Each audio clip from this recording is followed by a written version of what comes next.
जय हिंद दोस्तों, मैं नवीन शर्मा आप सभी का स्वागत करता हूं। आशा करता हूं आप सब एकदम अच्छे हैं, एकदम बेहतरीन हैं। एक बार सारे प्यारे दोस्त बताएंगे आप सब कैसे हैं। उम्मीद करेंगे बहुत अच्छे होंगे, बहुत शानदार होंगे, लेकिन अपने हालात सही नहीं हैं क्योंकि मतलब ऐसा हुआ कि कल हम बारात में गए तो बारात में ऐसा होता ही है, डांस के लिए कोई खींच लेता, दो लोगों ने झटका मार दिया तो यहाँ जर्क आया हुआ है। एक हमारे यहाँ चनका बोलते हैं उसे, तुम्हारे यहाँ पता नहीं क्या बोलते होंगे।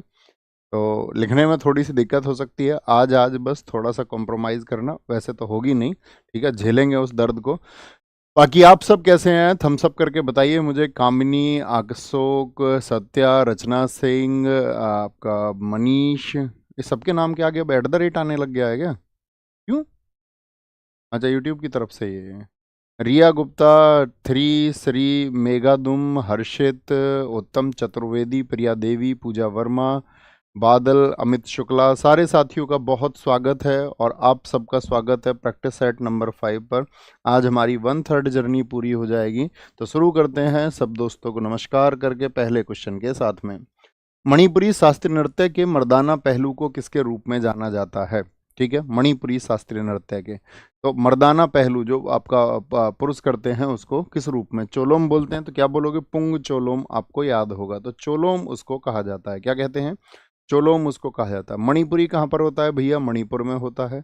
अगर मैं आपसे पूछूं, मुझे बताओ ये किस संप्रदाय से संबंधित है? शैव संप्रदाय या वैष्णव संप्रदाय? तो क्या आंसर आएगा? मणिपुरी आपका वैष्णव संप्रदाय से संबंधित है। किससे है? वैष्णव संप्रदाय से संबंधित है। वैष्णव संप्रदाय से ये रिलेटेड है, ये हमको पता होना चाहिए। इसमें क्या होता है? भगवान श्री कृष्ण की बाल्यकाल की कहानियाँ होती हैं। भगवान श्री कृष्ण की बाल्यकाल की कहानियाँ, क्या बोलोगे? बाल्यकाल की जो कहानी होती हैं वो इसमें सुनाई जाती हैं। इसमें 3 शैली एग्जाम में पूछी जाएंगी आपसे। There are 3 styles of Manipuri. कौन कौन सी हैं? लाई हरोबा है, लाई हरोबा बहुत पूछी जाती है। लाई हरोबा किस स्टेट में होता है? मणिपुर में। संकीर्तन, लाई हरोबा संकीर्तन तीसरा आप मुझे बताएंगे, तो तीसरा क्या होगा? तीसरा होगा भैया आपका रास लीला। क्या बोलोगे? रास लीला, रास लीला। इसमें साथी एक बेलनाकार स्कर्ट पहनी जाती है, उसको क्या कहते हैं? बेलनाकार, बेलनाकार जो स्कर्ट पहनी जाती है मणिपुरी में उसको क्या कहते हैं? यूटीआई। ऑप्शन में जब आएगा ना 4 नाम, तो यूटीआई आराम से पहचान लोगे। यूटीआई आराम से आप पहचान सकते हैं, ठीक है, यूटीआई आराम से पहचान सकते हैं आपका। तो शास्त्रीय नृत्य आप कंप्लीट कर चुके होंगे, थम्स अप करें। मैं आपको रोज दे रहा हूँ रिवीजन में और उम्मीद करेंगे जरूर होगा। आज आपको पढ़ने हैं शास्त्रीय नृत्य केंद्र। शास्त्रीय नृत्य केंद्र समझ रहे हैं? जो स्कूल खुले थे, जैसे मैं आपसे पूछूं सृजन विद्यालय खुला था एक डांस के लिए, किस वर्ष में खुला था? बहुत पूछा जाता है। सृजन स्कूल, क्या बोलोगे? सृजन स्कूल, ये साथी आपको इसको सृजन स्कूल भी कहा जाता है। सृजन स्कूल जो खुला था 1993 में, किसने खोला था? केलू चरण महापात्रा ने। तो मुझे बताओ, जो केलू चरण थे, केलू चरण थे आपका, ये किस डांस से संबंध रखते थे? केलू चरण महापात्रा, केलू चरण महापात्रा बहुत पूछे जाते हैं। जैसे आपसे पूछ लेता है कदम्ब नृत्य केंद्र किसने ओपन किया था? कदम्ब, कदम्ब डांस जो है, कदम्ब नृत्य केंद्र, कदम्ब नृत्य केंद्र ये कथक के लिए था। कथक के लिए 1967 में ओपन हुआ था। 1967 में कहाँ पर? अहमदाबाद में। अहमदाबाद में किसने ओपन किया था? तो ये ओपन किया था कुमुदनी लखिया ने। किसके द्वारा? कुमुदिनी, कुमुदिनी लखिया के द्वारा इसको स्थापित किया गया था और ये कथक से ही संबंधित थी। किससे? कथक से। जवाहरलाल नेहरू जो मणिपुरी नृत्य अकादमी है वो बताइए। जवाहरलाल नेहरू, जवाहरलाल नेहरू जो साथी आपका मणिपुरी नृत्य अकादमी खुली थी वो कहाँ पर है? मणिपुर के किस शहर में है मणिपुरी नृत्य अकादमी? मुझे बताओ मणिपुर के किस शहर में है? किस शहर में है? तो क्या कहेंगे भैया? वो 1954 में ओपन हुई थी और मणिपुर के इम्फाल में है। कहाँ पर है? मणिपुर के इम्फाल में। मणिपुर के इम्फाल में, ये आप सब लोगों को ध्यान रखना है। कहाँ पर है? मणिपुरी के इम्फाल में है। सर स्लॉट बुक के बारे में कई क्वेश्चन पूछ रहे हैं बच्चे। स्लॉट बुक आज डेट आई है, स्लॉट आपके बुक होंगे, लेकिन अभी आपका जो स्लॉट बुक होने हैं वो शुरू नहीं हुए हैं, ठीक है। तो आराम से आप दोपहर बाद कर देना, कोई दिक्कत नहीं है। क्या बोलेंगे? धर्मों के त्योहार पढ़ने आपको। किस धर्म का कौन सा त्योहार है? निम्नलिखित कथनों पर विचार कीजिए। हिंदू पंचांग के अनुसार भगवान महावीर स्वामी की जयंती चैत्र मास में मनाई जाती है। कौन से महीने में? चैत्र के महीने में मनाई जाती है।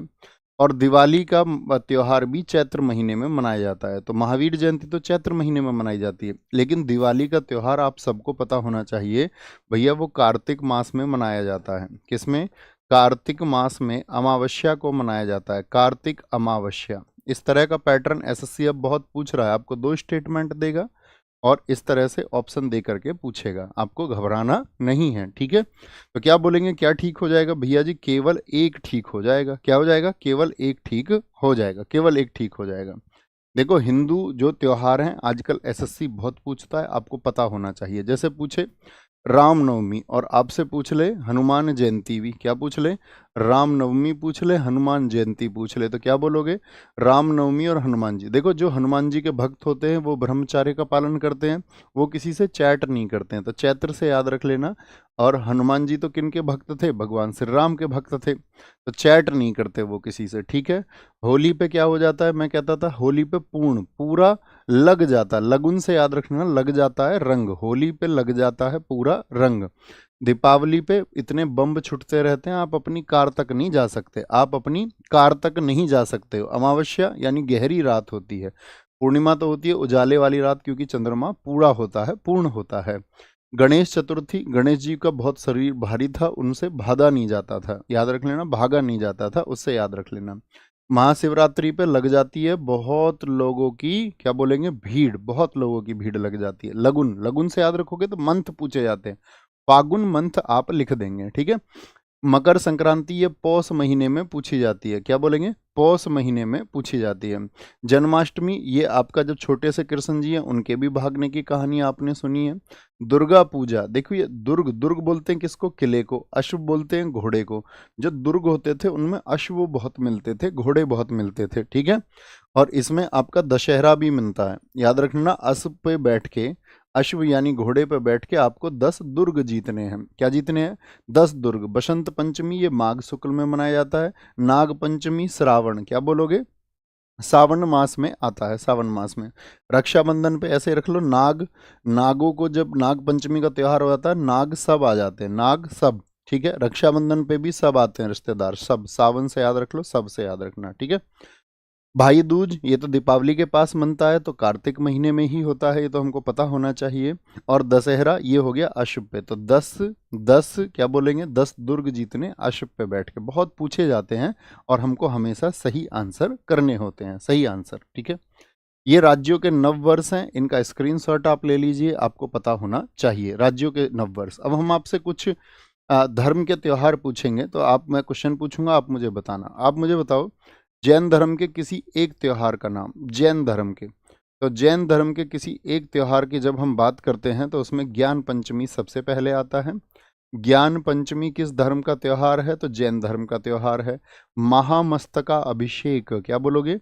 महामस्तका अभिषेक, ये एसएससी सबसे ज्यादा पूछता है इस क्वेश्चन को। महामस्तका अभिषेक कितने वर्षों में मनता है? तो क्या बोलेंगे? ये कुंभ की तरह 12 वर्ष में एक बार मनाया जाता है, 12 वर्ष में एक बार इसको सेलिब्रेट किया जाता है। आपसे पूछ ले, पर्यूषण पर्व होता है एक, पर्यूषण, पर्यूषण पर्व जैन धर्म का एक त्योहार है, जिसमें साथी जैन धर्म की 2 शाखाएं हैं ना, श्वेतांबर और दिगंबर। तो बताओ कितने कितने दिन मनाती है पर्यूषण त्योहार को? श्वेतांबर कितने दिन मनाते हैं? श्वेतांबर, तो श्वेतांबर 8 डेज इसको सेलिब्रेट करते हैं। दिगंबर, दैसे दिगंबर, दैसे 10, क्या बोलोगे?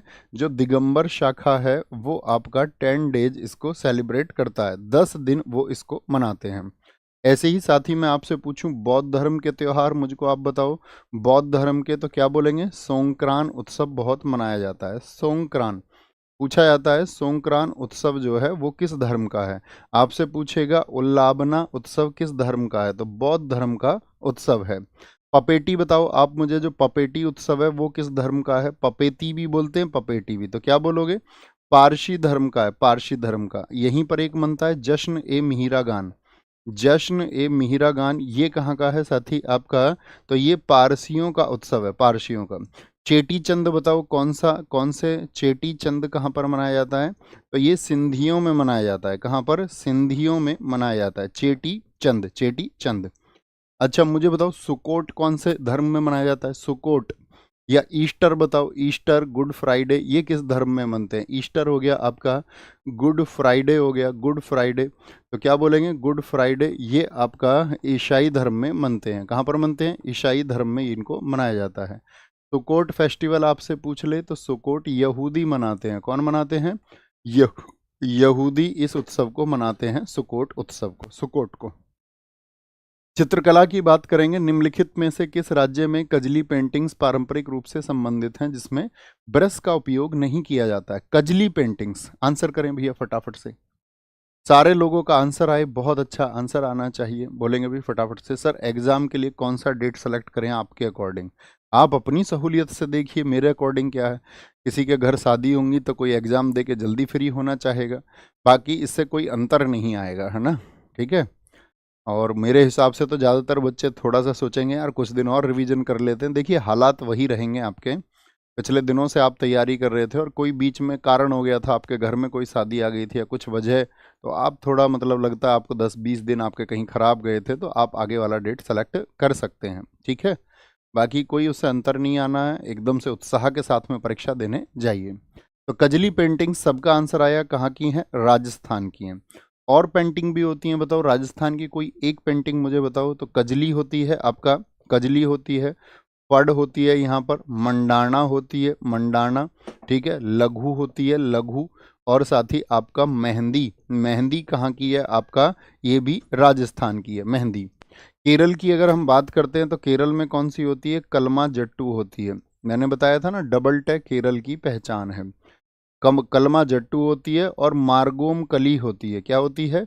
मार्गोम कली। ये कहाँ की पेंटिंग्स हैं? ये केरल की पेंटिंग्स हैं। तमिलनाडु की तुम मिलने आना, उसने ये बात कॉल पर कही जोर से। कोल्लम, कोल्लम और साथ ही आपका तंजौर, बहुत पूछी जाती हैं कोल्लम और तंजौर। झारखंड की आप बताएं, झारखंड की जादो पटिया, जादो पटिया और साथ ही आपका पैतकर पेंटिंग होती हैं। जादो पटिया और पैतकर पेंटिंग, पैतकर पेंटिंग कहाँ की हैं? ये आपका झारखंड की होती हैं। आज आप एक बार चित्रकला पर भी नज़र रखेंगे। ठीक है, 5 क्वेश्चन हम आपसे पूछेंगे चित्रकला के, 5-6 क्वेश्चन, वो आपको बताने हैं। मुझे बताओ कलमकारी कहाँ की पेंटिंग है? कलमकारी, आंसर आना चाहिए परफेक्ट सा। कलमकारी कहाँ की पेंटिंग है? तो क्या बोलोगे? कलमकारी भैया आपका आंध्र प्रदेश की है। कहाँ की है? आंध्र प्रदेश की है। चिकनकारी बताइए कहाँ की पेंटिंग है? चिकनकारी कहाँ की पेंटिंग है? चिकनकारी, तो चिकनकारी आप कहोगे ये भैया यूपी की पेंटिंग्स हैं, यूपी की। वारली बताओ और रंगोली बताओ, वारली और रंगोली कहाँ की पेंटिंग है? वारली और रंगोली ये भैया महाराष्ट्र की पेंटिंग है। फ्रेस्को पेंटिंग बताओ कहाँ की है? फ्रेस्को, फ्रेस्को पेंटिंग आपका हरियाणा की पेंटिंग है। कहाँ की है? हरियाणा की पेंटिंग है। आप मुझे बताओ पट्टचित्र और सोरा कहाँ की हैं? पट्टचित्र, पट पट्टचित्र और सोरा, ऐसे समझो तुम लिखने में हाथ पूरा खिंच गया हो। पट्टचित्र और सोरा ये साथी आपका उड़ीसा की पेंटिंग है। उड़ीसा की पेंटिंग, ये गर्दन से यहाँ तक खिंचा हुआ है सारा, उड़ीसा की पेंटिंग है। उड़ीसा की, कहाँ की है? उड़ीसा की पेंटिंग है। बहुत बढ़िया। पहला फीफा विश्व कप किस देश द्वारा आयोजित किया गया था? पहला जो फीफा विश्व कप हुआ, मुझे बताओ किस वर्ष में हुआ था, किस ईयर में हुआ था? बोलेंगे भी फटाफट से। तो ब्राजील में, फ्रांस में, उरुग्वे में या फिर इटली में? भैया उरुग्वे में हुआ था आपका। कब हुआ था उरुग्वे में? 1930 में हुआ था, 1930 में हुआ था। ठीक है, इसमें विजेता भी कौन रहा था? विजेता भी इसमें उरुग्वे ही रहा था। कौन रहा था? उरुग्वे इसमें विजेता रहा था। उपविजेता आपको बताना है, उपविजेता इसमें रहा था अर्जेंटीना। कौन? अर्जेंटीना। मुझे बताओ भारत ने फीफा वर्ल्ड कप कब जीता था? फीफा वर्ल्ड कप भारत ने कब जीता था? उस वर्ष को आप सब लोगों को लिखना है। बोलेंगे भी फटाफट से। फीफा विश्व कप, तो आप कहेंगे भैया इंडिया ने इसको कभी भी नहीं जीता है। अभी रिसेंट की अगर हम बात करते हैं, देखिए अगर पूछ ले फीफा की स्थापना कब हुई थी, तो बोलेंगे 1904 में फीफा की स्थापना हुई। ब्राजील ने फीफा विश्व कप को सर्वाधिक बार जीता है। कितनी बार जीता है? सर्वाधिक 5 बार जीत चुके हैं। कितनी बार? सर्वाधिक 5 बार जीत चुके हैं। ठीक है, सर्वाधिक 5 बार, सबसे ज़्यादा बार। अगर मैं आपसे पूछ लूँ, अभी मेंस पिछला वाला हुआ था 2022 में, 26 वाला तो अभी हुआ नहीं है, तो 2022 में कौन जीता था? आपका अर्जेंटीना जीता था। अर्जेंटीना, और किसको हरा करके जीता था अर्जेंटीना? फ्रांस को हराकर, किसको? फ्रांस को हरा करके अर्जेंटीना ने जीता था इसको, अर्जेंटीना ने। इसका आयोजन हुआ था कतर में, ठीक है। कहाँ हुआ था इसका आयोजन? इसका जो आयोजन हुआ था वो हुआ था कतर में, कतर में इसका आयोजन हुआ था। तो मुझे बताओ 2026 में जो आयोजन होगा वो कहाँ पर होगा? 2026 में जो आयोजन होगा वो कहाँ पर होगा? तो इसका आयोजन होगा मैक्सिको, यूएसए और कनाडा में। मैक्सिको, यूएसए एंड कनाडा में होगा। कहाँ पर होगा? कनाडा में होगा, ठीक है। क्या आप मुझे बता सकते हैं फुटबॉल के लिए जो महिला विश्व कप है उसकी शुरुआत कब हुई थी? महिला फुटबॉल विश्व कप की शुरुआत, महिला महिला फुटबॉल विश्व कप की शुरुआत कब हुई थी? फुटबॉल विश्व कप की शुरुआत ये कब हुई थी साथी? ये आप सबको बताना है। तो क्या बोलेंगे कब शुरुआत हुई थी? तो इसकी जो शुरुआत हुई थी वो हुई थी 1991 में। कब? 1991। अभी हाल ही कब पूछ लेगा आपसे कि आपका जो हाल ही में हुआ 2023 में, 2023 में किसने जीता है? बता सकते हैं कि आपका महिला फुटबॉल विश्व कप जो है इसकी 2023 में जो विजेता रही, इसकी सिर्फ विजेता याद रखना, रनर अप की आवश्यकता नहीं है, विजेता बताइए। तो इसमें विजेता था आपका स्पेन। और साथ में 2024 ओलंपिक आप पढ़ चुके, थम्स अप करके बताओ जी भैया, आप पूछ के देखिए सवाल। तो 2024 जो ओलंपिक है उसकी अगर हम बात करते हैं उसमें गोल्ड किसने जीता ये आपसे पूछा जा सकता है। 2024 का जो पेरिस ओलंपिक में जो गोल्ड जीता वो किसने जीता? पेरिस ओलंपिक में जो गोल्ड आया था वो स्पेन का था। क्या था? स्पेन का, ठीक है। और जो आपका सिल्वर आया था वो था फ्रांस का, और जो ब्रॉन्ज था वो मोरक्को का था। तो ये 2024 का पूछा जा सकता है आपसे। ये फुटबॉल के बारे में है। फुटबॉल के बारे में आज आप जब पढ़ेंगे तो फुटबॉल के मैच की एक तो अवधि मत भूलना। क्या बोलोगे कितनी देर का मैच होता है? भैया 90 मिनट का मैच होता है। इसमें हाफ दो होते हैं, यानी कि कितनी कितनी देर का होता है? 45 मिनट का एक हाफ होता है। 45 मिनट होगा, फिर 15 मिनट ब्रेक होगा, फिर 45 मिनट होगा। अब आपसे क्वेश्चन पूछा जाता है एक बहुत अच्छा सा कि अगर फुटबॉल में निर्णय नहीं आया है तो उसके टाइम को कितना एक्सटेंड किया जा सकता है? तो फुटबॉल के जो टाइम को आपका एक्सटेंड किया जा सकता है वो किया जा सकता है आपका 30 मिनट। क्या बोलेंगे? 30 मिनट बन जाएगा आपका, ठीक है।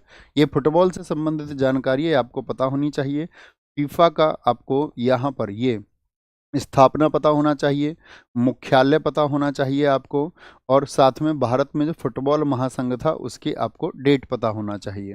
बाकी तो क्वेश्चन बनते ही हैं।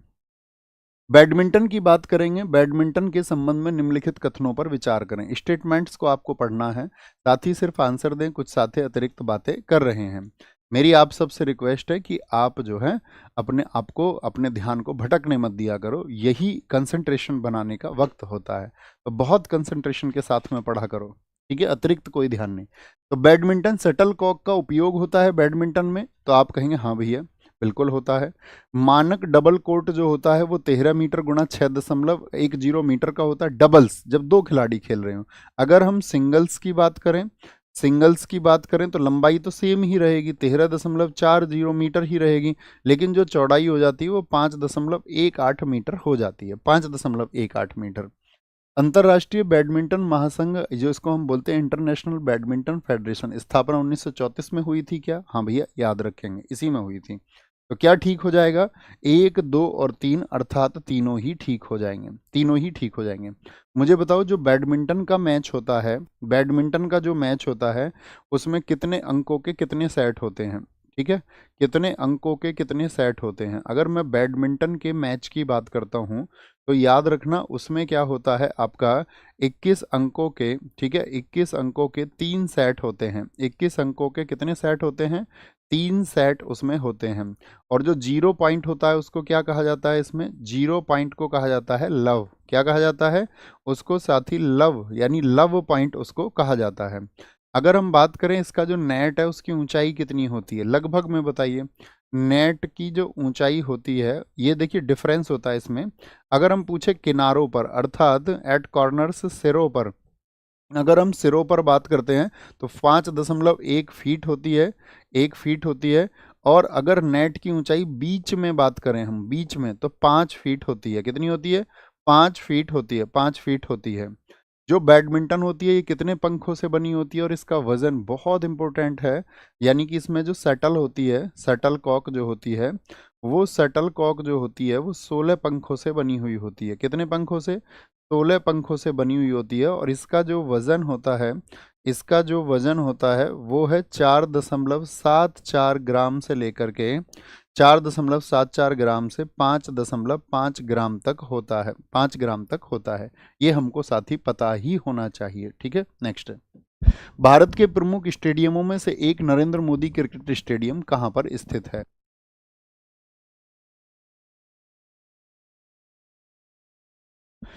भारत के प्रमुख स्टेडियमों में से एक नरेंद्र मोदी क्रिकेट स्टेडियम कहाँ पर स्थित है, ये आपको बताना है। तो अहमदाबाद में है। हाँ जी भैया, अहमदाबाद में है। इसी स्टेडियम को हम मोटेरा स्टेडियम के नाम से जानते हैं, मोटेरा स्टेडियम। आपको खेल के मैदान जरूर पता होने चाहिए।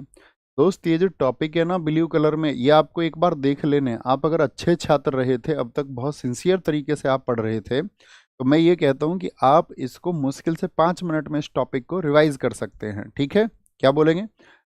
याद रखेंगे, है ना? आगे आएंगे, क्या बोलेंगे? अहमदाबाद हो गया। अब अगर हम बात करें आपसे, इकाना स्टेडियम कहाँ पर है, बताना।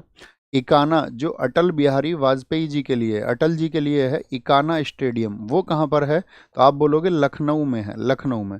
रूप सिंह स्टेडियम, जहाँ सचिन तेंदुलकर जी ने अपने 200 रन बनाए थे, तो रूप सिंह स्टेडियम कहाँ पर है? वो मध्य प्रदेश के ग्वालियर में है। ठीक है, ग्वालियर में, एमपी में है। कहाँ पर है? ग्वालियर एमपी में है, लखनऊ यूपी में है। ग्रीन पार्क स्टेडियम, आप हमें बताओ, ग्रीन पार्क स्टेडियम कहाँ पर है?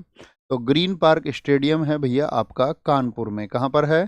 कानपुर में है। दो सबसे इंपॉर्टेंट स्टेडियम है, एक तो एम ए चिदम्बरम और एम चिन्ना स्वामी। इसमें सबसे ज़्यादा कंफ्यूज होते हैं बच्चे। M A Chinna Swami stadium कहाँ पर है? तो जो स्वामी जी लोग होते हैं वो कहाँ पर रहते हैं? बंगले में रहते हैं जी, बड़े बंगले होते हैं उनके पास में। बंगलुरु में होगा। कहाँ पर होगा? बंगलुरु में। और एम ए चिदम्बरम बताइए फिर, आपका जो चिदम्बरम स्टेडियम है, क्या बोलोगे? चिदम्बरम स्टेडियम है, चिदम्बरम स्टेडियम वो कहाँ पर है? वो चेन्नई में। जैसे चिदम्बरम, जैसे चेन्नई। स्वामी जी बंगले में रहेंगे, स्वामी जी। मुझे बताओ, राष्ट्रीय खेल विश्वविद्यालय जो है हमारा, नेशनल स्पोर्ट्स यूनिवर्सिटी, एनएसयू बोलते हैं, राष्ट्रीय खेल विश्वविद्यालय, नेशनल स्पोर्ट्स यूनिवर्सिटी, ये कब बना था आपका? 2018 में बना था, मणिपुर में। बहुत पूछा जाता है स्पोर्ट्स में, मणिपुर में। ऐसे ही मैं आपसे पूछूं, भारत में एक संस्था है SAI, साई जिसको हम कहते हैं, अर्थात स्पोर्ट्स अथॉरिटी ऑफ इंडिया, वो बताओ मुझे कब बनी थी? Sports authority of India, sports authority authority of India, sports authority of India की स्थापना कब हुई थी? तो इसकी स्थापना हुई है 1984, नई दिल्ली में। कहाँ पर? नई दिल्ली में इसकी स्थापना हुई थी। ऐसे ही क्रिकेट के लिए पूछी जाती है संस्था, आपका नेशनल क्रिकेट एकेडमी की स्थापना कब हुई? National cricket academy, national cricket academy की स्थापना कब हुई? इसको NCA कहा जाता है। तो क्या बोलेंगे? सन 2000 में, बेंगलुरु में। कहाँ पर? बेंगलुरु में इसकी स्थापना हुई थी। कहाँ पर? बेंगलुरु में। तो सन 2000 में नेशनल क्रिकेट एकेडमी बेंगलुरु में बनी। स्पोर्ट्स अथॉरिटी ऑफ इंडिया 1984 में कहाँ पर बनी? नई दिल्ली में बनी। अगर नेशनल स्पोर्ट्स यूनिवर्सिटी पूछ लेगा तो 2018 मणिपुर हमारा आंसर हो जाएगा, हो जाएगा। ठीक है, ये देखिए विश्व के कुछ चर्चित मैदानों को हमने लगाया है, PDF में एक बार जरूर देखना इसको। ओके, अब पुस्तकों की बात करते हैं। रावण, एनिमी ऑफ आर्यव्रत, निम्नलिखित में से किस लेखक और लेखिका द्वारा लिखा गया है? बहुत चर्चित राइटर हैं, फिक्शन लिखते हैं। ठीक है, बहुत अच्छे से लिखते हैं। ठीक है, आगे आएंगे तो किरण देसाई हैं, अमीश त्रिपाठी, अमीश त्रिपाठी हैं, बहुत चर्चित राइटर हैं। अमीश त्रिपाठी जी की बुक्स जरा मुझे बताओ कोई एक। इन्होंने एक किताब लिखी थी, द ओथ ऑफ वायुपुत्राज, यानी कि वायुपुत्रों की शपथ। किसकी? ओथ ऑफ वायुपुत्राज, अर्थात वायुपुत्रों की शपथ।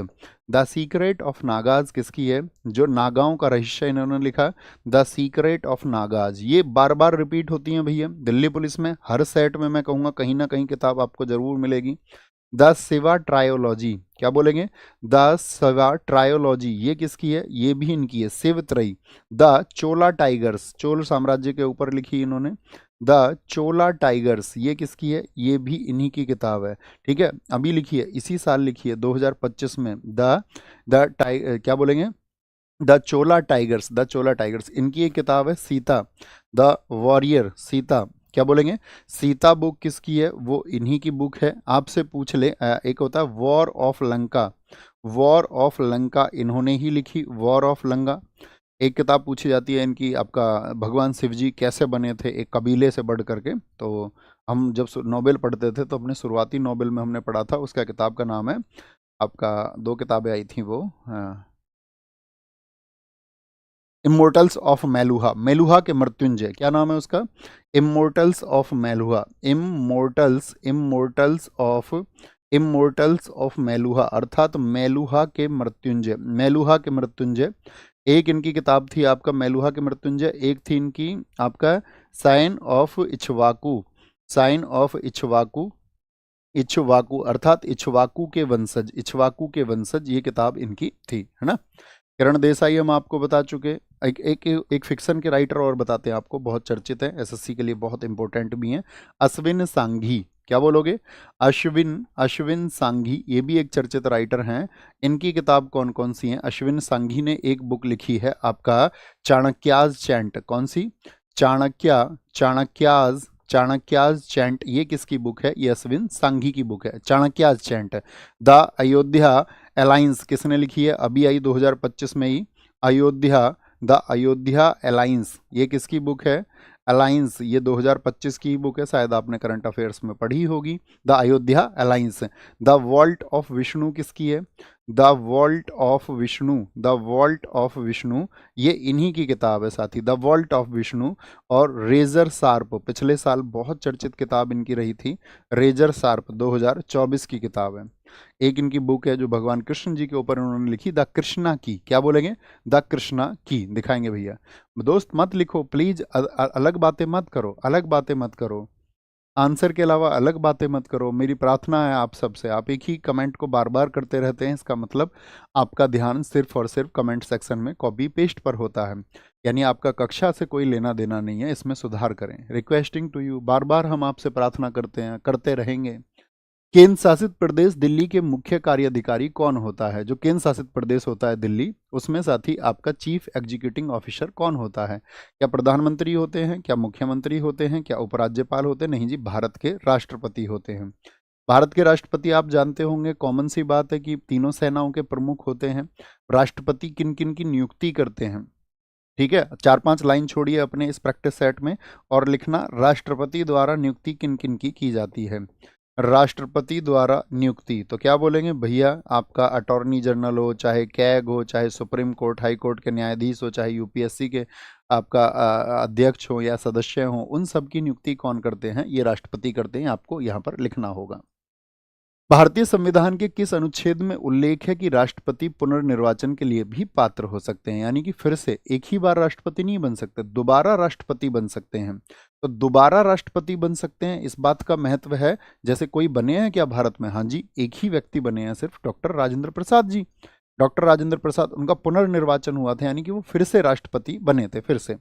तो अनुच्छेद 55 इस बात को कहता है या 57, भैया 57 कहता है। क्या कहते थे हम आपसे, पकानी कोका दियो दसम, 30 साल पुरानी ट्रिक, पकानी कोका दियो दसम, पकानी कोका दुयो, दुयो क्या बोलते थे, दुयो दसम। अब मुझे बताओ, पे जो आया है, ये आपका जो पे आया है, ये किस आर्टिकल में आता है, ये किस आर्टिकल में आता है, तो आर्टिकल 52 से शुरू करते हैं, 53, 54, और लास्ट कहाँ किस आर्टिकल पर होता है, 55 आर्टिकल, 56 आर्टिकल, 57 आर्टिकल, 58 आर्टिकल, ये आपका आर्टिकल 59 होता है, ये आर्टिकल 60 और ये आर्टिकल 61 होता है।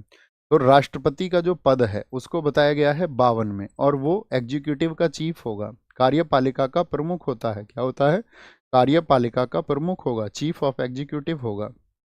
54 में उसका निर्वाचन बताया गया है, क्या बताया गया है, निर्वाचन बताया गया है। 55 में जो कोटा होता है, और 56 में उसका कार्यकाल बताया गया है, और 57 में जो हमने बताया दोबारा, यानी कि पुनर्निर्वाचन, क्या बोलोगे, दोबारा। क्या योग्यताएं चाहिए, योग्यताएं क्या चाहिए, योग्यताएं क्या चाहिए आपका, कैसी दशाएं होनी चाहिए, दशाओं की बात की गई है आपका। 60 में उसकी शपथ, मुझे बताओ शपथ कौन दिलाता है इनको, शपथ कौन दिलाता है? और 61 में महाभियोग की बात की गई है, महाभियोग की, किसकी बात की गई है?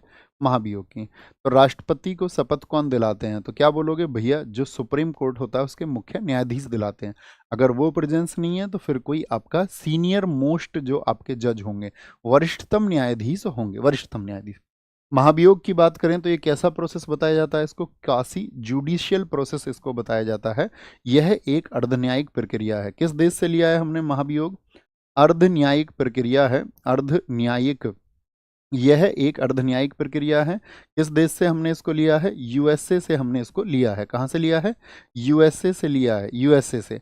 महानियोग की बात करें तो इसके लिए जो नोटिस जाता है कितने दिन पहले जाता है? तो 14 दिन पूर्व नोटिस जाएगा। नोटिस जो जाता है वो 14 दिन पूर्व जाएगा। और किसी सदन से इसको शुरू किया जाएगा, तो याद रख लेना किसी भी सदन से शुरू, क्योंकि क्वेश्चन आ जाता है कि महाभियोग को कहाँ से शुरू करेंगे? लोकसभा, एक ऑप्शन देगा राज्यसभा, एक देगा दोनों में से किसी, एक देगा इनमें से कोई नहीं। तो क्या बोलेंगे आप?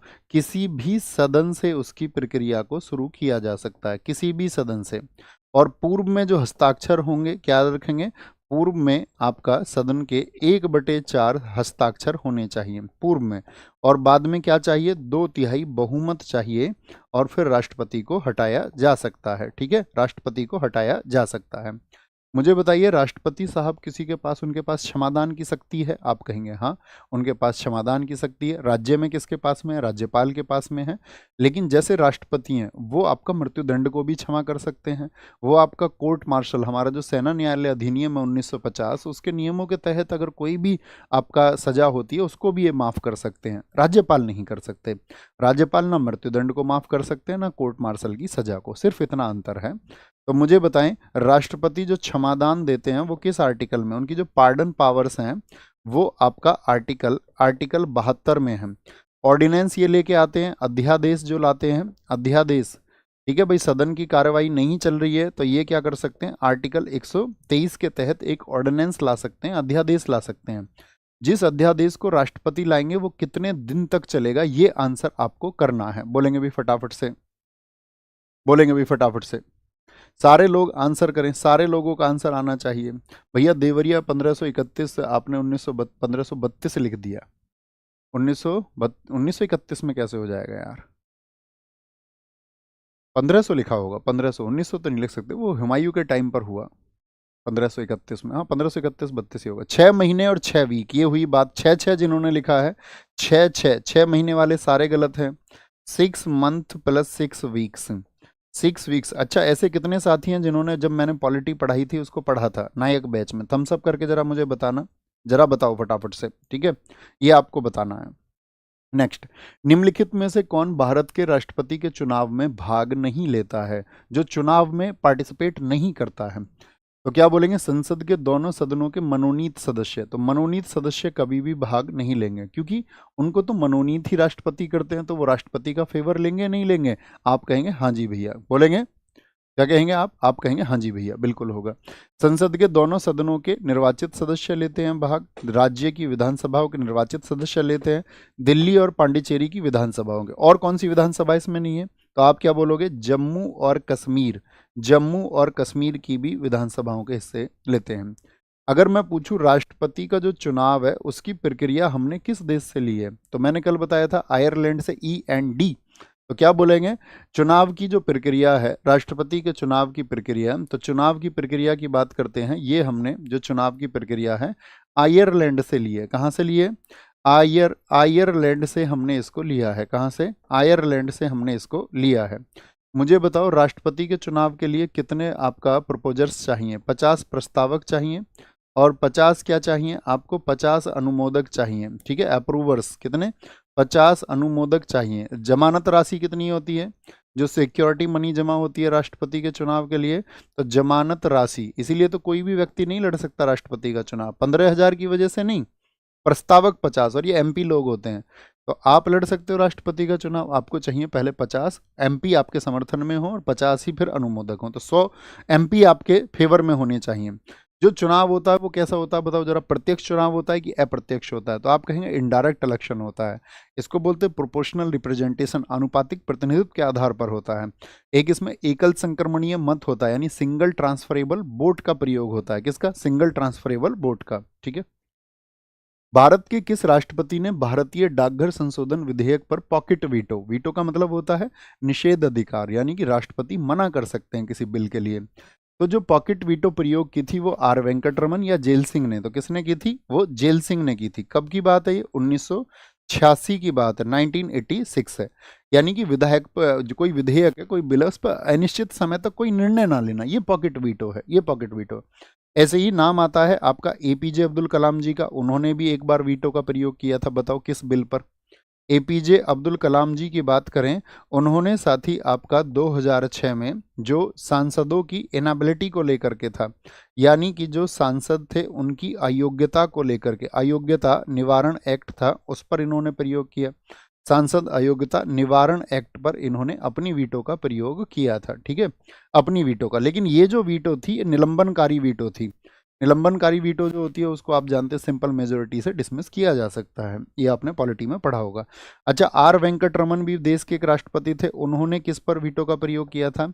आर वेंकटरमन ने, तो याद रखना, उन्होंने 1991 में संसद सदस्यों के जो वेतन भत्ते थे, तो यानी कि जो एमपीज थे उनके जो आपका सैलरीज थी, अमोल्यूमेंट्स थे आपका, और प्रिविलेजेस थे, वेतन आपका, और क्या बोलेंगे उसको, भत्ते, वेतन भत्ते और विशेषाधिकार को लेकर के, विशेषाधिकार को लेकर के इन्होंने भी वीटो का प्रयोग किया था, वीटो का प्रयोग किया था।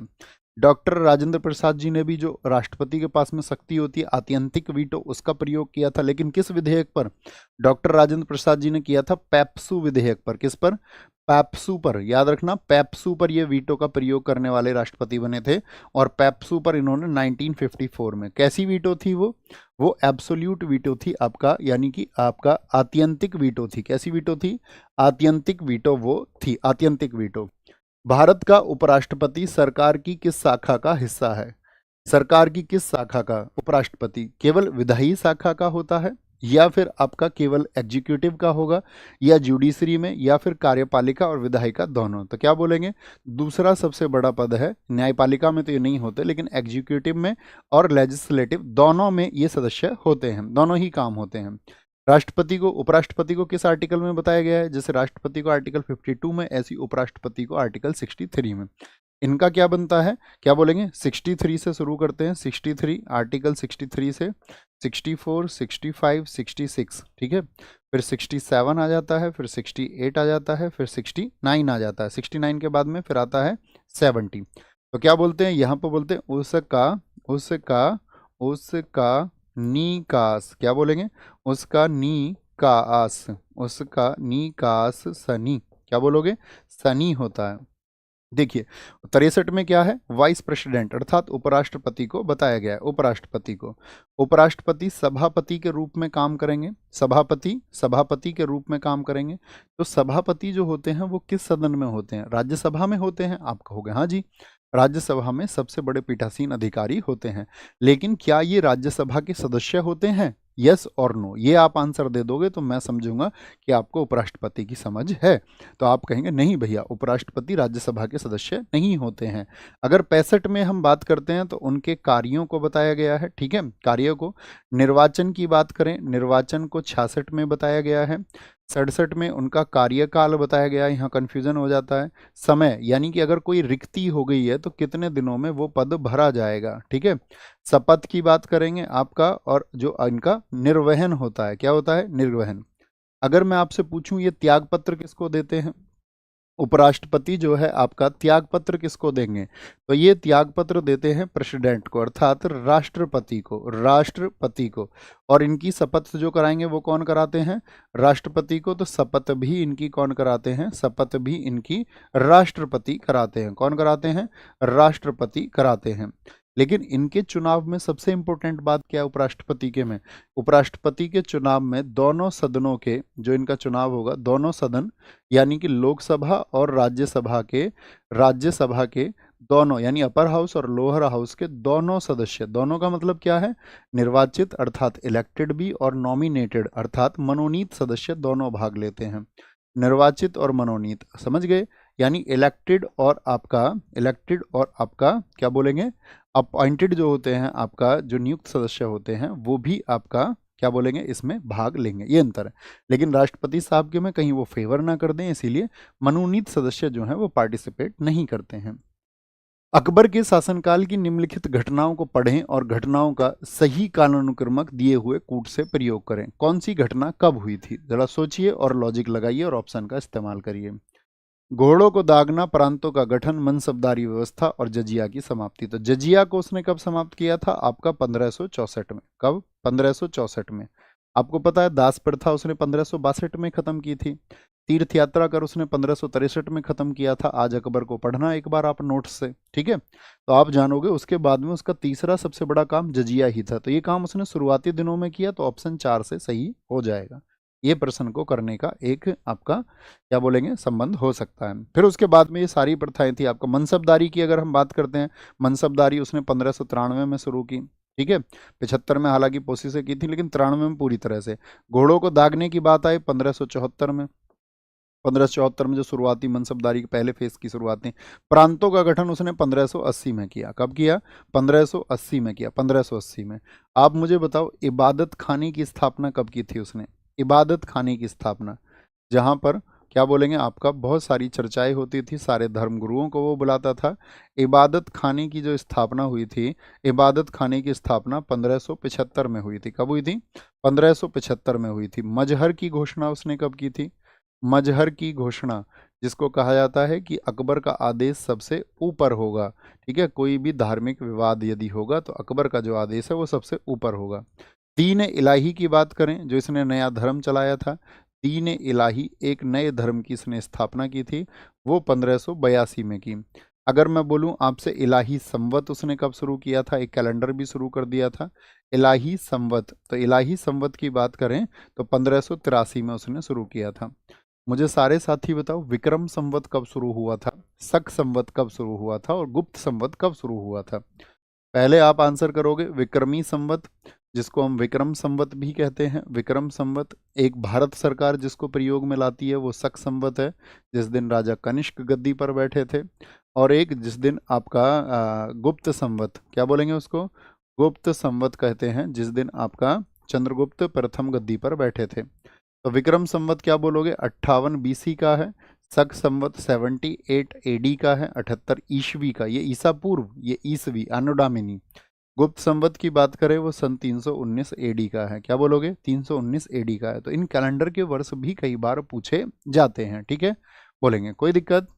तो इलाही संवत 1583 में हो गया, 1583 में हो गया। आप मुझे बताओ एक आपका इसकी जो राजस्व की एक प्रणाली थी, राजस्व के लिए इसने कौन सी प्रथा अपनाई थी, दहशाला प्रथा। उसका जनक कौन था ये आपको बताना है। दहशाला प्रथा, दहशाला प्रथा, ये साथी आपका टोडरमल द्वारा, टोडरमल, ये टोडरमल किसके दरबार में काम करता था पहले, तो टोडरमल पहले शेरशाह सूरी के दरबार में था, किसके, और बाद में अकबर के मुगल दरबार में ये आया। और मुगल दरबार में आने के बाद में टोडरमल फाइनेंस मिनिस्टर भी बना था। दिल्ली पुलिस पिछली बार पूछा गया, अकबर का वित्त मंत्री कौन था, अकबर का वित्त मंत्री, तो ये कौन था, अकबर का वित्त मंत्री था, फाइनेंस मिनिस्टर ऑफ अकबर। राजस्व प्रथा इसी ने शुरू की। फतेहपुर सीकरी कब बसाया था इसने बताओ, फतेहपुर, फतेहपुर सीकरी की अगर बात करें तो फतेहपुर सीकरी की स्थापना की 1571 में। क्या, 1571 में, 1571 में। और यहीं पर आपका क्या बोलेंगे, एक आपका क्या जीत के आया था, एक कौन सी विजय हासिल की थी जब इसने बुलंद दरवाजा बनवाया था, तो गुजरात विजय के उपलक्ष्य में, वो भी इन्हीं दिनों की है, 1571 72 की है, ठीक है, 71 72 की है। आप मुझे बताओ इसने सुलह एक कुल नीति अपनाई थी या नहीं, तो कहते हैं हाँ जी। तो कई बार क्वेश्चन पूछेगा सुलह एक कुल पॉलिसी जो है वो किसकी है, वो अकबर की ही थी, अकबर की। इसने एक अनुवाद विभाग बनवाया था, उसका नाम बताओ, जो ट्रांसलेशन डिपार्टमेंट इसने बनवाया था अकबर ने, तो अकबर का जो अनुवाद विभाग था उसका नाम था मकबत खाना। क्या बोलेंगे, मकबत खाना, मकबत खाना था, ये हमको पता होना चाहिए। क्या बोलेंगे, मकबत खाना था, मकबत खाना। अगर आपको ये पता है तो फिर अच्छी बात है, ठीक है। बोलो भाई फटाफट से, very good, very good, very good. आगे आएंगे, मकबत खाना। आगे बताओ, अकबर के शासनकाल में प्रचलित चौकोर चांदी के सिक्कों का क्या नाम था? तो अकबर को क्या कहते थे? जलाल। तो क्या बोलेंगे? सिक्के का नाम जलाली था, जलाली था। तो ये विजय अभियान भी अकबर के, जैसे मैंने अभी नाम लिया, वो भी इंपॉर्टेंट होते हैं। जैसे कुछ अभियान मैं आपको बताऊं, 1561 ये इसके विजय अभियान है। क्या किया था उसने? मालवा अभियान किया था, मालवा को उसने जीता था। चित्तौड़ उसने कब जीता था? अकबर ने चित्तौड़ पर विजय कब हासिल की? पूछा जाएगा आपसे। चित्तौड़ आपका 1568 में। कब? 1568 में। आपसे पूछे उसने रणथंबोर कब जीता था? रणथंबोर, रणथंबोर को उसने कब जीता था? और कालिंजर को उसने कब जीता था? कालिंजर को उसने कब जीता था? तो क्या बोलेंगे? वो आपका 1569 में जीता था। गुजरात अभियान जो मैंने आपको बताया, जो अकबर का सबसे द्रुतगामी अभियान कहलाता है, तो 1571-72 में उसने क्या जीता था? 1571 भारत में 71-72 में उसने गुजरात अभियान को किया था। किसको? गुजरात एक्सपेडिशन उसको हम बोलते हैं, गुजरात अभियान उसने किया था, गुजरात अभियान। आप मुझे बता सकते हैं अकबर का अंतिम अभियान कौन सा रहा था? बोलेंगे भी फटाफट से। अकबर का अंतिम अभियान, अकबर का अंतिम अभियान। सर मुझे बेसिक से पढ़ना है एसएससी के लिए, तो दोस्त हमने नायक बैच कराया हुआ है, एसएससी के लिए नायक बैच कराया हुआ है, लाखों बच्चों ने उसको पढ़ा है, करोड़ों बच्चे उसको पढ़ लेंगे। तो ये है असीरगढ़, असीरगढ़, और ये 1601 में किया था। अकबर की मौत किस वर्ष में हुई थी? तो अकबर का शासनकाल तो सबको पता होगा ना, 1556 से 1605 है। कब है? 1556 से 1605, 1556 से 1605। Okay, next. किस मुगल बादशाह का मकबरा रावी नदी के तट पर स्थित है? रावी नदी के तट पर मुगलों के मकबरे पढ़ेंगे। तो बाबर में, हुमायूं, जहांगीर या फिर शाहजहां? तो क्या बोलोगे भैया? जहांगीर का मकबरा है, क्योंकि ये कहाँ पर है जहांगीर का मकबरा? ये है आपका शाहदरा में। दिल्ली वाला शाहदरा नहीं, लाहौर वाला शाहदरा रावी नदी के तट पर है। क्या बोलोगे? रावी नदी के तट पर है। बाबर का मकबरा कहाँ पर है? तो बाबर का मकबरा है काबुल, अफगानिस्तान में। हुमायूं का मकबरा नई दिल्ली में है, ये तो एक यूनेस्को साइट भी है। बताओ, हुमायूं का मकबरा यूनेस्को में कब शामिल हुआ था? 1993 में। शाहजहां के मकबरे की अगर बात करते हैं, ये आपका आगरा में स्थित है। क्या बोलोगे? आगरा में स्थित है। ठीक है। जहांगीर का शासनकाल कब से कब तक रहा था? तो जहांगीर अकबर के बाद में गद्दी पर बैठा, यानी कि 1605 से लेकर के 1627 तक इसका शासनकाल रहा। इसका जो राज्याभिषेक है वो आगरा के किले में हुआ था। राज्याभिषेक बहुत पूछा जाता है। राज्याभिषेक कहाँ पर हुआ था इसका? आगरा के किले में हुआ था, आगरा, आगरा। इसके बचपन का नाम क्या था बताएंगे? बचपन का जो नाम था, बचपन का नाम था इसके का शेखू बाबा। और किसके आशीर्वाद से प्राप्त हुआ था? शेख सलीम चिश्ती के आशीर्वाद से, इसीलिए ये नाम दिया गया। एक क्वेश्चन आता है कि मराठों को उमरा वर्ग में शामिल करने वाला पहला मुगल शासक कौन था? किसको? मराठों को उमरा वर्ग में शामिल किया। मराठों को उमरा वर्ग में शामिल करने वाला, किसमें? उमरा वर्ग होता था, उमरा वर्ग में शामिल किसने किया था? वो जहांगीर ने किया था। किसने? जहांगीर ने उस किया था, जहांगीर ने। ठीक है। जहांगीर की पत्नी का नाम बताओ जरा फटाफट से, जब हम तुमको माने कि तुम प्रेमी आदमी हो। अच्छा, जहांगीर के टाइम पे आपका हॉकिंस आया था, ये बात तो हमको पता होनी चाहिए। हाँ जी भैया। तो जो हॉकिंस आया था वो कब आया था बताओ जरा? तो हॉकिंस आया था 1608 में। 1608 में कहाँ पर आया था? 1608 में सूरत आया था। और 1609 में आया था वो आगरा। क्या बोलोगे? मुगल दरबार कहाँ पर लगता था, सूरत या आगरा? तो पूछे दरबार में कब आया? 1609 में आया। लेकिन क्या सफल रहा था? नहीं भैया। सफल रहा था आपका क्या बोलते हैं उसको, थॉमस रो, जिसको टॉमस रो के नाम से हम जानते हैं। तो टॉमस रो जो सफल रहा वो कब आया था? वो 1615 में आया। ये एक सफल रहा था। इसके बीच में पॉल एडवर्ड आया, कैरी आया, मिडल्टन आया, जिसने पुर्तगालियों को हराया था 1611 में स्वाली के वॉर में। तो ये सब आते रहे, कोई दिक्कत, कोई परेशानी? आगे आएंगे। नेक्स्ट। जहांगीर की किस रानी ने जहर खाकर आत्महत्या की थी? जहांगीर की कौन सी पत्नी है भैया? तो जहांगीर की पत्नी थी, इसकी शराब पीने की आदतों से। देखिए, इसने वैसे तो शराबबंदी की, आपका भांग की खेती को इसने बंद किया, लेकिन ये कहता है मैं राजा आदमी, मैं पीऊंगा। खुद बहुत नशा करता था, तो इसकी नशे की आदतों से परेशान होकर के क्या बोलेंगे, इसकी पत्नी जो थी मानबाई, उसने क्या कर ली थी? आत्महत्या कर ली थी। क्या कर ली थी? आत्महत्या कर ली थी।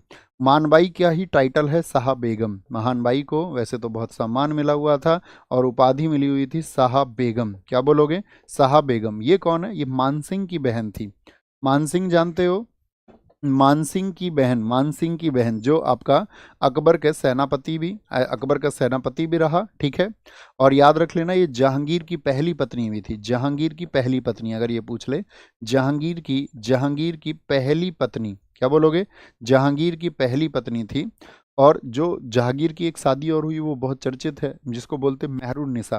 तो जब ये गद्दी पर बैठता है उसके बाद 1611 में मेहरुन्निसा से शादी हुई थी। किससे?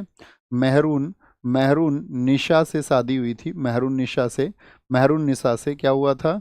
मेहरून निशा से शादी हुई थी। जैसे मैं एक बार बता रहा था आपको हिस्ट्री पढ़ाते टाइम।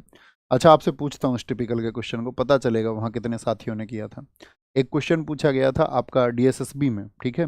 उन्होंने पूछा था जब जहांगीर और नूरजहां की मुलाकात हुई थी तो नूरजहां ने कौन सी ड्रेस पहनी हुई थी, नूरजहां ने कौन से वस्त्र पहने हुए थे।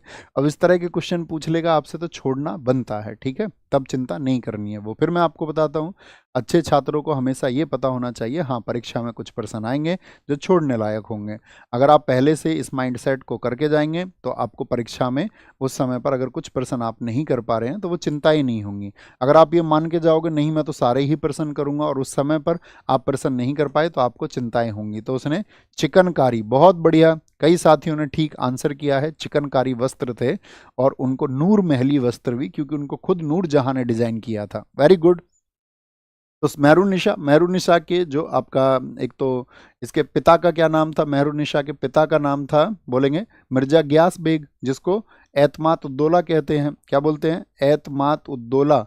एतमात उद्दौला कहा जाता है पिता को, एतमात उद्दौला, ठीक है। और इनके पिता को, माता का नाम क्या था?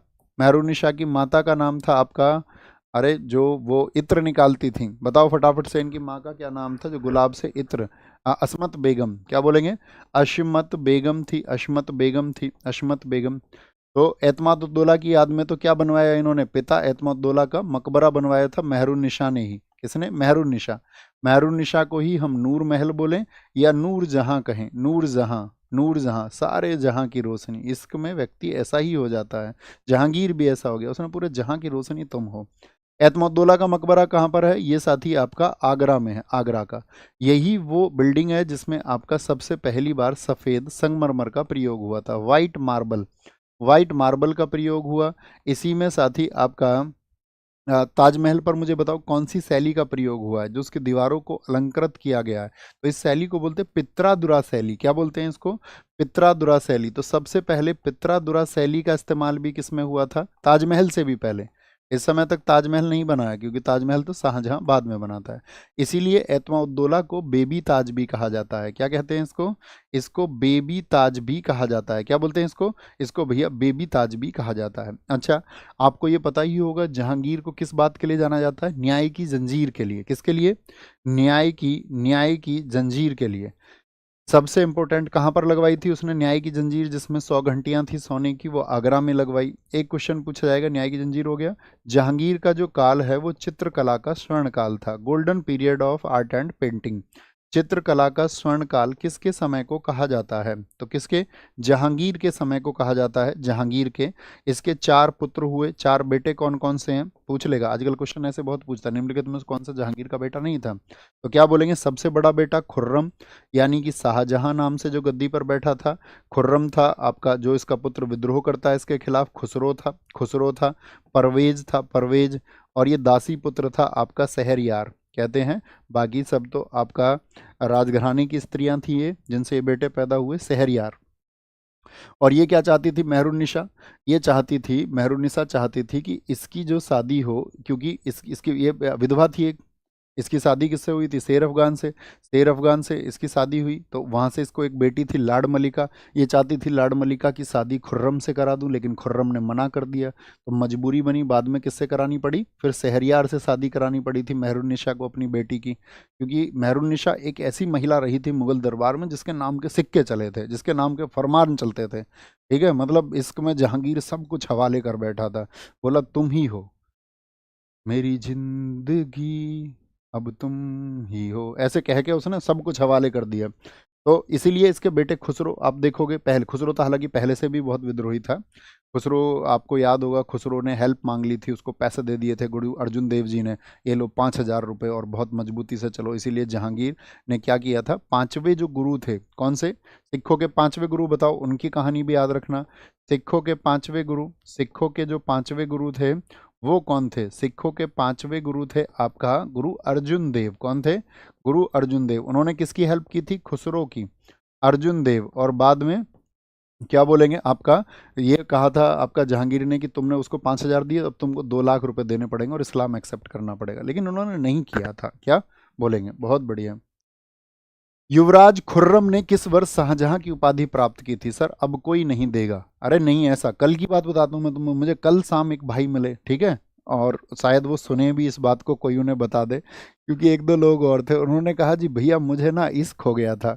मैंने कहा यार तुम कैसी बात कर रहे हो, हैं, शादी में? तो मैंने कहा इसमें कौन सी ऐसी बात है, आप इंसान हो सकता है, इसमें कोई बात नहीं है। बोल रहा भैया उसने जो है ना कई महीने तक मेरा जवाब नहीं दिया। तो मैंने कहा फिर तो कोई बात नहीं है, एक तरफा है, इसमें तो कोई ऐसा इशू ही नहीं है। उसने कहा नहीं भैया, अभी जैसे दिल्ली पुलिस की डेट आई है ना तो उसका फिर से मैसेज हो गया। तो मैंने कहा तू सबसे बड़ा मूर्ख है ना, इतनी भावनाएं तुम्हारे अंदर उमड़ रही हैं, तो सोचो जो आदमी के अंदर इतनी भावनाएं उमड़ रही हैं कि उसको एक्सप्रेस कर रहे हैं वो किसी के पास में जाके, तुम कह रहे हो आज के ज़माने में कोई इस तरह के अधिकार नहीं देगा। भैया इसमें आदमी कुछ भी कर जाता है ना, प्रेम बनाई ऐसी चीज़ है। युवराज खुर्रम ने किस वर्ष शाहजहां की उपाधि प्राप्त की थी, युवराज खुर्रम, खुर्रम ही कौन है, खुर्रम ही आपका शाहजहां है।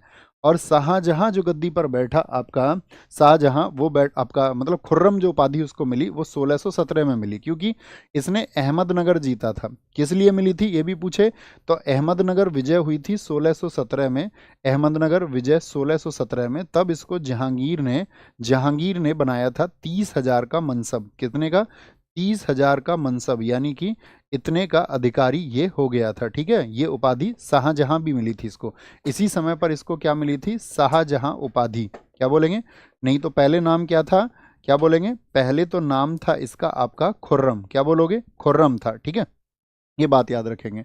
अगर खुर्रम की बात करते हैं तो इसकी माता यानी कि जो जहांगीर की पत्नी थी तो क्या बोलेंगे, वो थी आपका जगत गोसाई। कौन थी, जगत गोसाई, जगत गोसाई, अर्थात कि आपका उनको जोधाबाई के नाम से भी जाना जाता है। एक जोधाबाई तो वो है जो अकबर की पत्नी है, ठीक है, वो आमेर की राजकुमारी थी, कहाँ की, आमेर की, ये जोधपुर की थी, कहाँ की, ये जोधपुर की यानी मारवाड़ की थी। खुर्रम की पत्नी का नाम बताओ, खुर्रम की पत्नी का नाम है अर्जुमंद बानो बेगम। क्या बोलोगे, अर्जुबंद, अर्जुबंद बानो बेगम, अर्जुमंद बानो बेगम भी कई बार बोला जाता है, बानो, बानो बेगम। और इसी को भारतीय इतिहास में किस नाम से जाना जाता है, इसी को मुमताज के नाम से जाना जाता है, मुमताज महल। क्या बोलोगे, मुमताज, इसी के लिए बनवाया था ताजमहल। कितने बच्चे हुए थे मुमताज महल के, 14 बच्चे, 7 जिंदे रहे, 7 मर गए, 4 बेटे 3 बेटियां बची, जहां आरा, गोहन आरा और रोशन आरा। तो क्या बोलेंगे, इसी मुमताज महल की 3 बेटी कौन कौन सी थी, मुगल इतिहास में उनका भी नाम आता है। ठीक है, सबसे ज़्यादा अथॉरिटी जिसके पास में रही थी, जहान आरा, जहान आरा।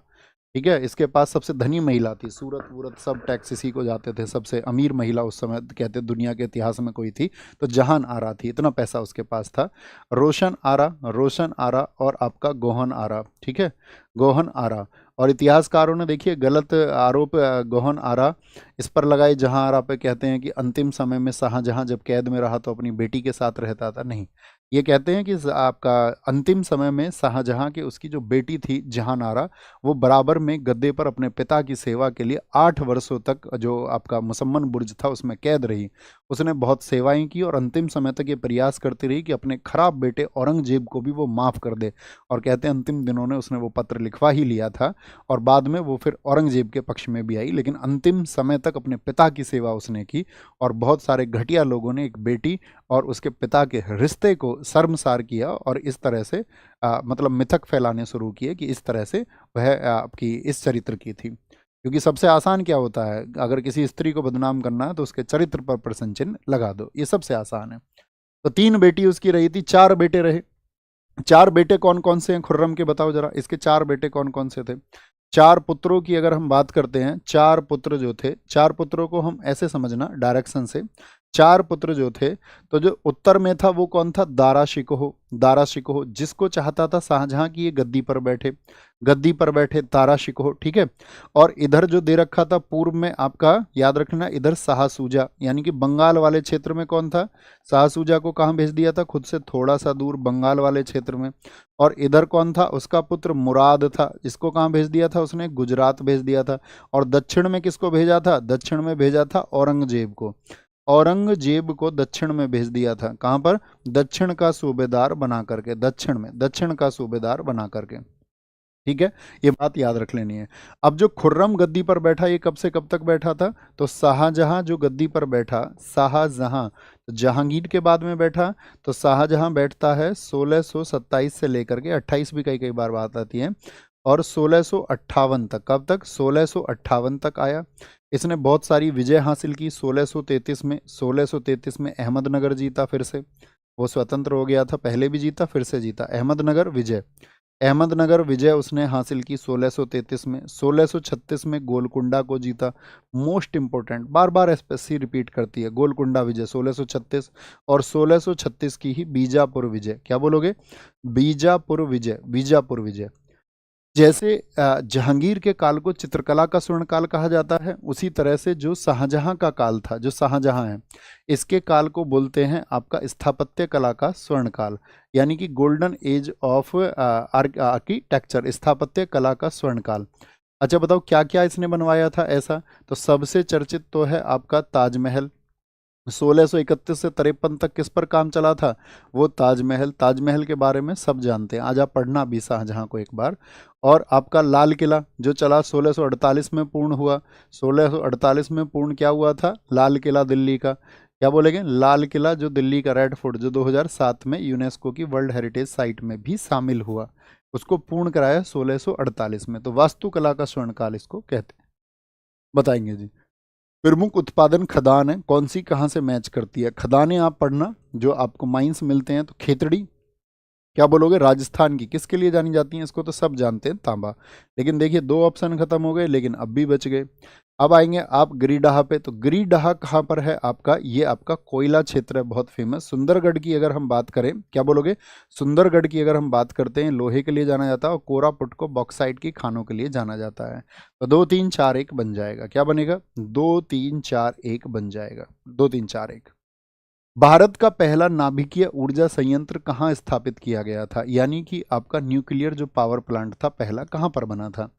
कलपक्कम में बना था। कल मैं पक्का आ जाऊंगा तुमसे मिलने। ये तो तमिलनाडु का है, क्या ये पहला है? तमिलनाडु। इनके स्टेट बताओ पहले तो।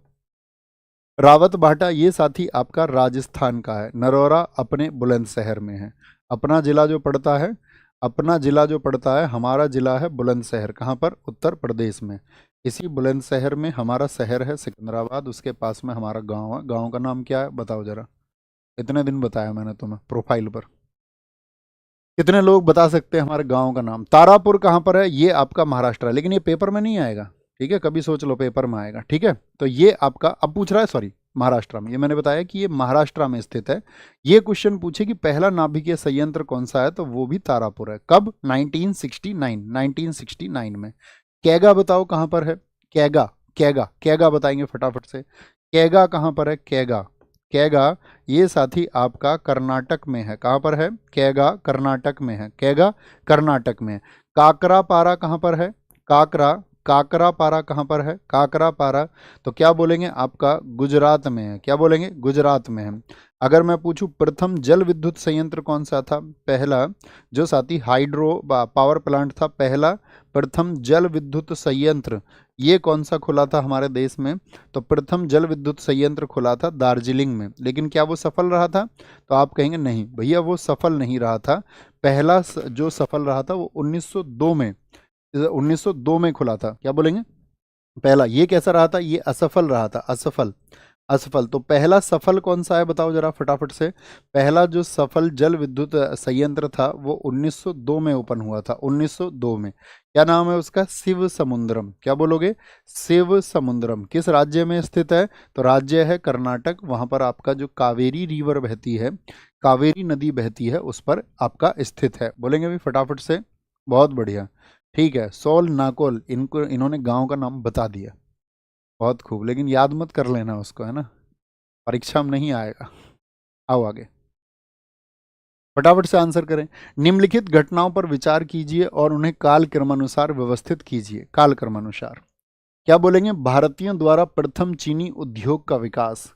रिषड़ा में प्रथम जूट मिल जो खुली, तो पहली जो जूट मिल खुली रिषड़ा में, ठीक है, ये आपका 1855 में खुली थी। पहला जो चीनी उद्योग शुरू हुआ भारत में वो 1903 में शुरू हुआ।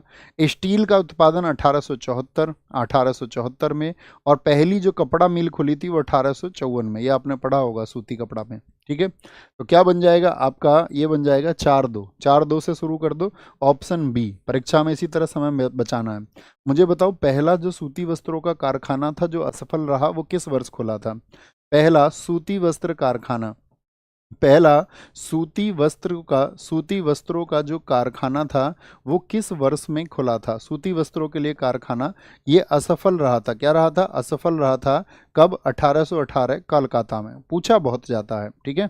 कोलकाता में खुला था, कोलकाता में, ठीक है। आपसे पूछे पहली पेपर मिल कब खुली थी? पहली जो साथी हमारी पेपर बनाने के लिए जो मिल खुली, पहली पेपर मिल की स्थापना हुई थी आपका 1832 में।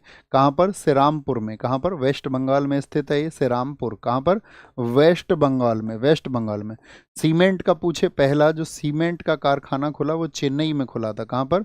सीमेंट का वो साथी आपका 1904 में चेन्नई में खुला था, चेन्नई में। ऊनी वस्त्रों का पूछे, पहला जो साथी वुलन क्लोथ्स के लिए ऊनी ऊनी ऊनी वस्त्रों के लिए जो खुला आपका, ऊनी वस्त्रों के लिए 1876 में, ये कानपुर में खुला था, कानपुर में। पहला उर्वरक संयंत्र बता सकते हो? पहला जो फर्टिलाइजर्स के लिए आपका उद्योग स्थापित हुआ, फर्स्ट फर्टिलाइजर इंडस्ट्री, उर्वरक के लिए 1951 में। कहाँ पर? 1951। उर्वरकों का कहाँ पर खुला था? कौन बताएगा? क्वेश्चन है सबके लिए। पहला उर्वरक जो संयंत्र था ये कहाँ पर स्थित हुआ था? कहाँ पर स्थित हुआ था? बोलेंगे अभी फटाफट से, बोलेंगे। बहुत बढ़िया भैया, जहांगीर के। भैया जहांगीर यार, इन लोगों की लिमिटेशंस नहीं थी। अकबर की 300 शादी हुई थी, क्या करोगे। लेकिन उसने जो वैध दर्जा दिया अपनी पत्नियों में, कहते हैं कुल उसने 27 पत्नियों को लगभग दिया, है ना। जहांगीर ऐसे, इनके बच्चों को कुछ था नहीं फिक्स। जहांगीर की बात करें शायद उसके मतलब वैध बच्चों में आता है, वैध बच्चों में शायद उसके 13 बच्चों का नाम आता है, 13 बच्चों का, ठीक है। 13 हूँ, 14 हूँ, ठीक है।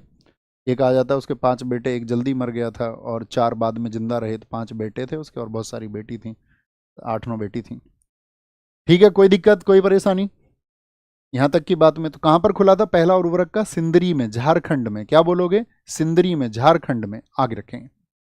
भारत की स्वर्णिम चतुर्भुज परियोजना जोड़ता है, जो स्वर्णिम चतुर्भुज परियोजना है, बोलेंगे भाई फटाफट। सर आप मेरी जान के टुकड़े हो, लेकिन आप ये तो बताओ आपकी जान कौन है?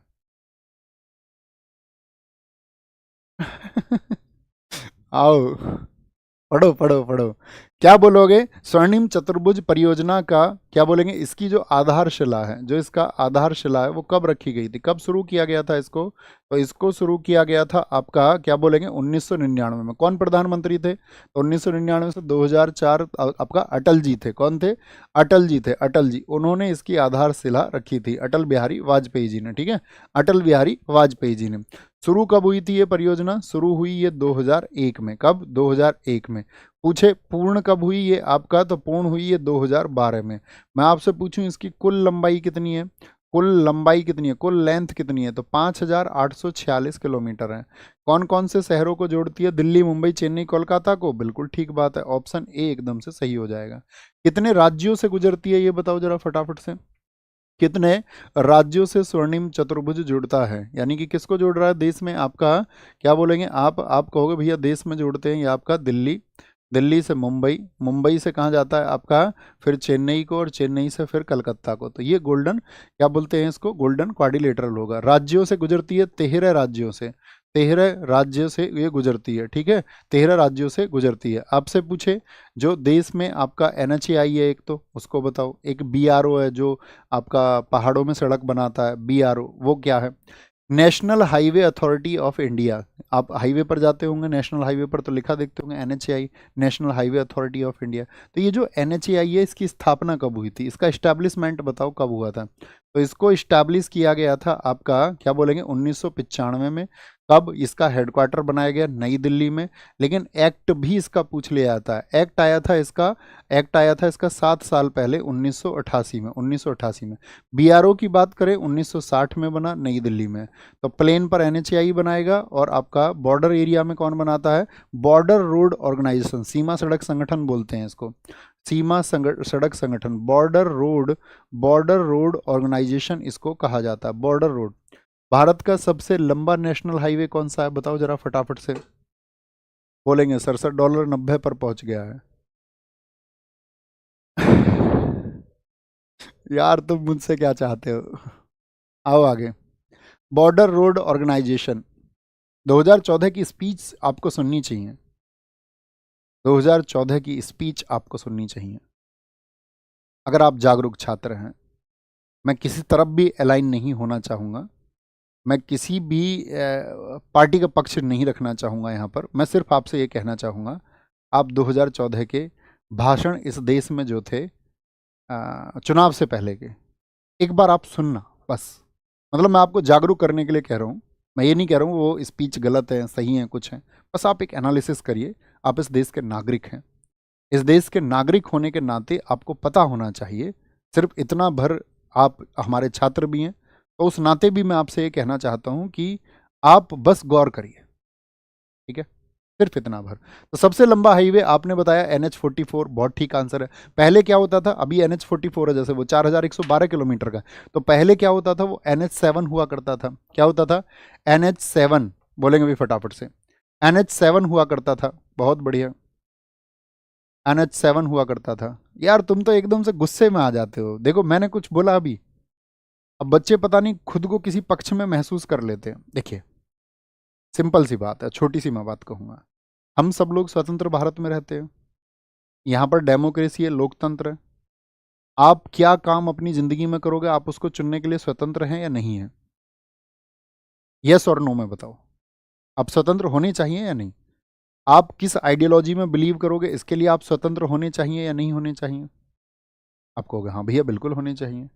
अच्छा, उसमें होने में मैं भी आता हूं या नहीं आता हूं, मुझे ये बताओ। मतलब मैं एक स्वतंत्र आइडियोलॉजी का व्यक्ति हो सकता हूं ना, कि या मुझे वो चुनना चाहिए जिसको दूसरे चुने, या आप ये कहें नहीं भैया आप भी वो सोचिए जो हम सोचते हैं। अब मैं तुमसे ये नहीं कह सकता ना, नहीं जो मैं सोच रहा हूं वही तुम सोचो।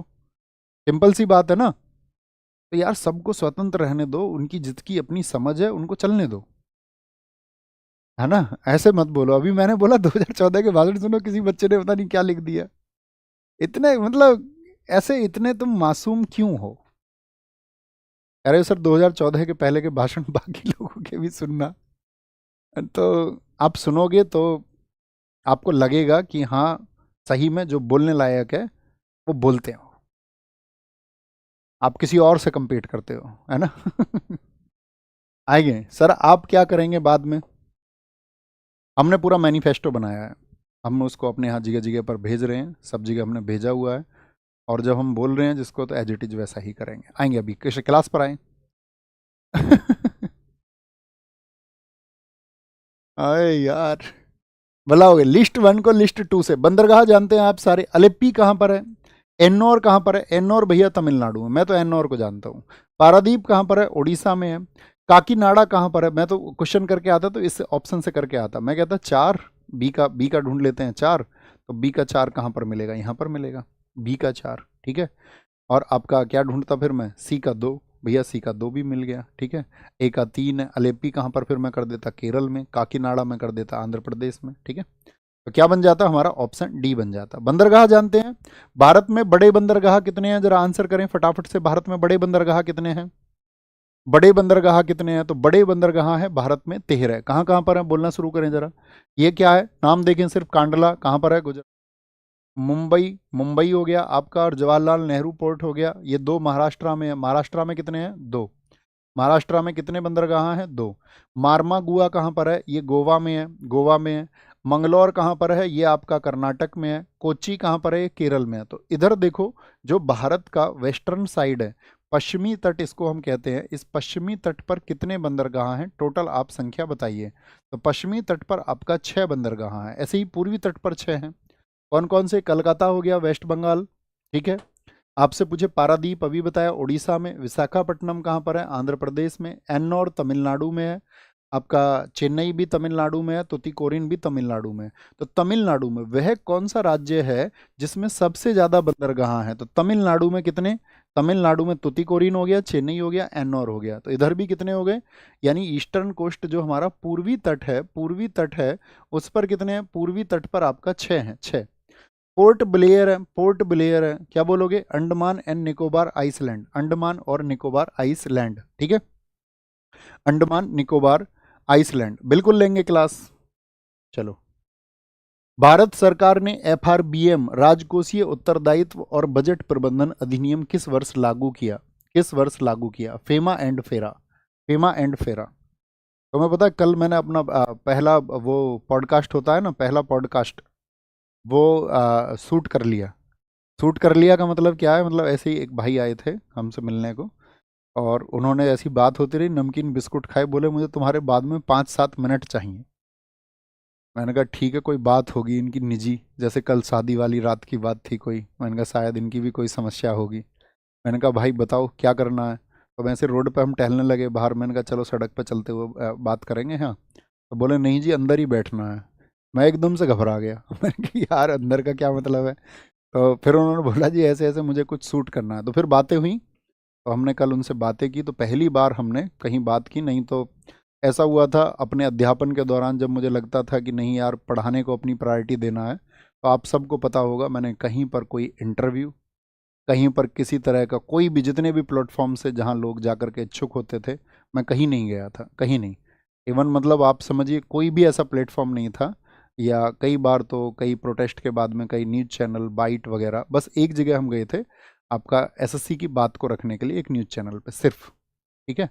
वो भी टीचर सारे कम्युनिटी ने ये तय किया कि भाई आपको यहाँ जाना चाहिए और यहाँ या न्यूज़ चैनल पर आपको बोल देना चाहिए। तो सब टीचर्स के अनुरोध पर, सब लोगों के आपस में बातचीत पर तब गए थे। ओके, तो एक भाई है हर्ष दीक्षित, ठीक है, तो वो शायद आप एसएससी एस्पायरेंट होंगे तो आप जानते होंगे।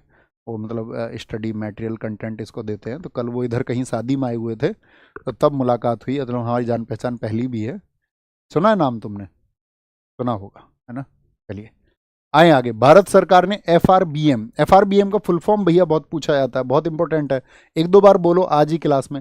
Physical responsibility and budget management, बोलो एक बार, physical responsibility and budget management. ये साथी कब आया था? क्वेश्चन ये है। तो ये 2004-05 में आया। एक पूछा जाता है फेरा, फेरा, फेरा कब आया था? Foreign exchange and foreign foreign exchange foreign exchange and regulation act, foreign exchange and regulation act, इसको बोलते हैं फेरा। तो foreign exchange and regulation act, ये क्या है?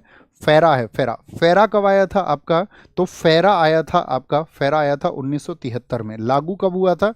लागू हुआ था 1 जनवरी 1974 को लागू हुआ था, सॉरी 1973, 1 जनवरी 1974 को, 1943 लिख रहे हैं यार, 1974 को लागू। कभी कभी तो ऐसा होता है लिखना कुछ चाह रहे हैं लिख हो जाता है। 1974 को ये लागू हुआ था।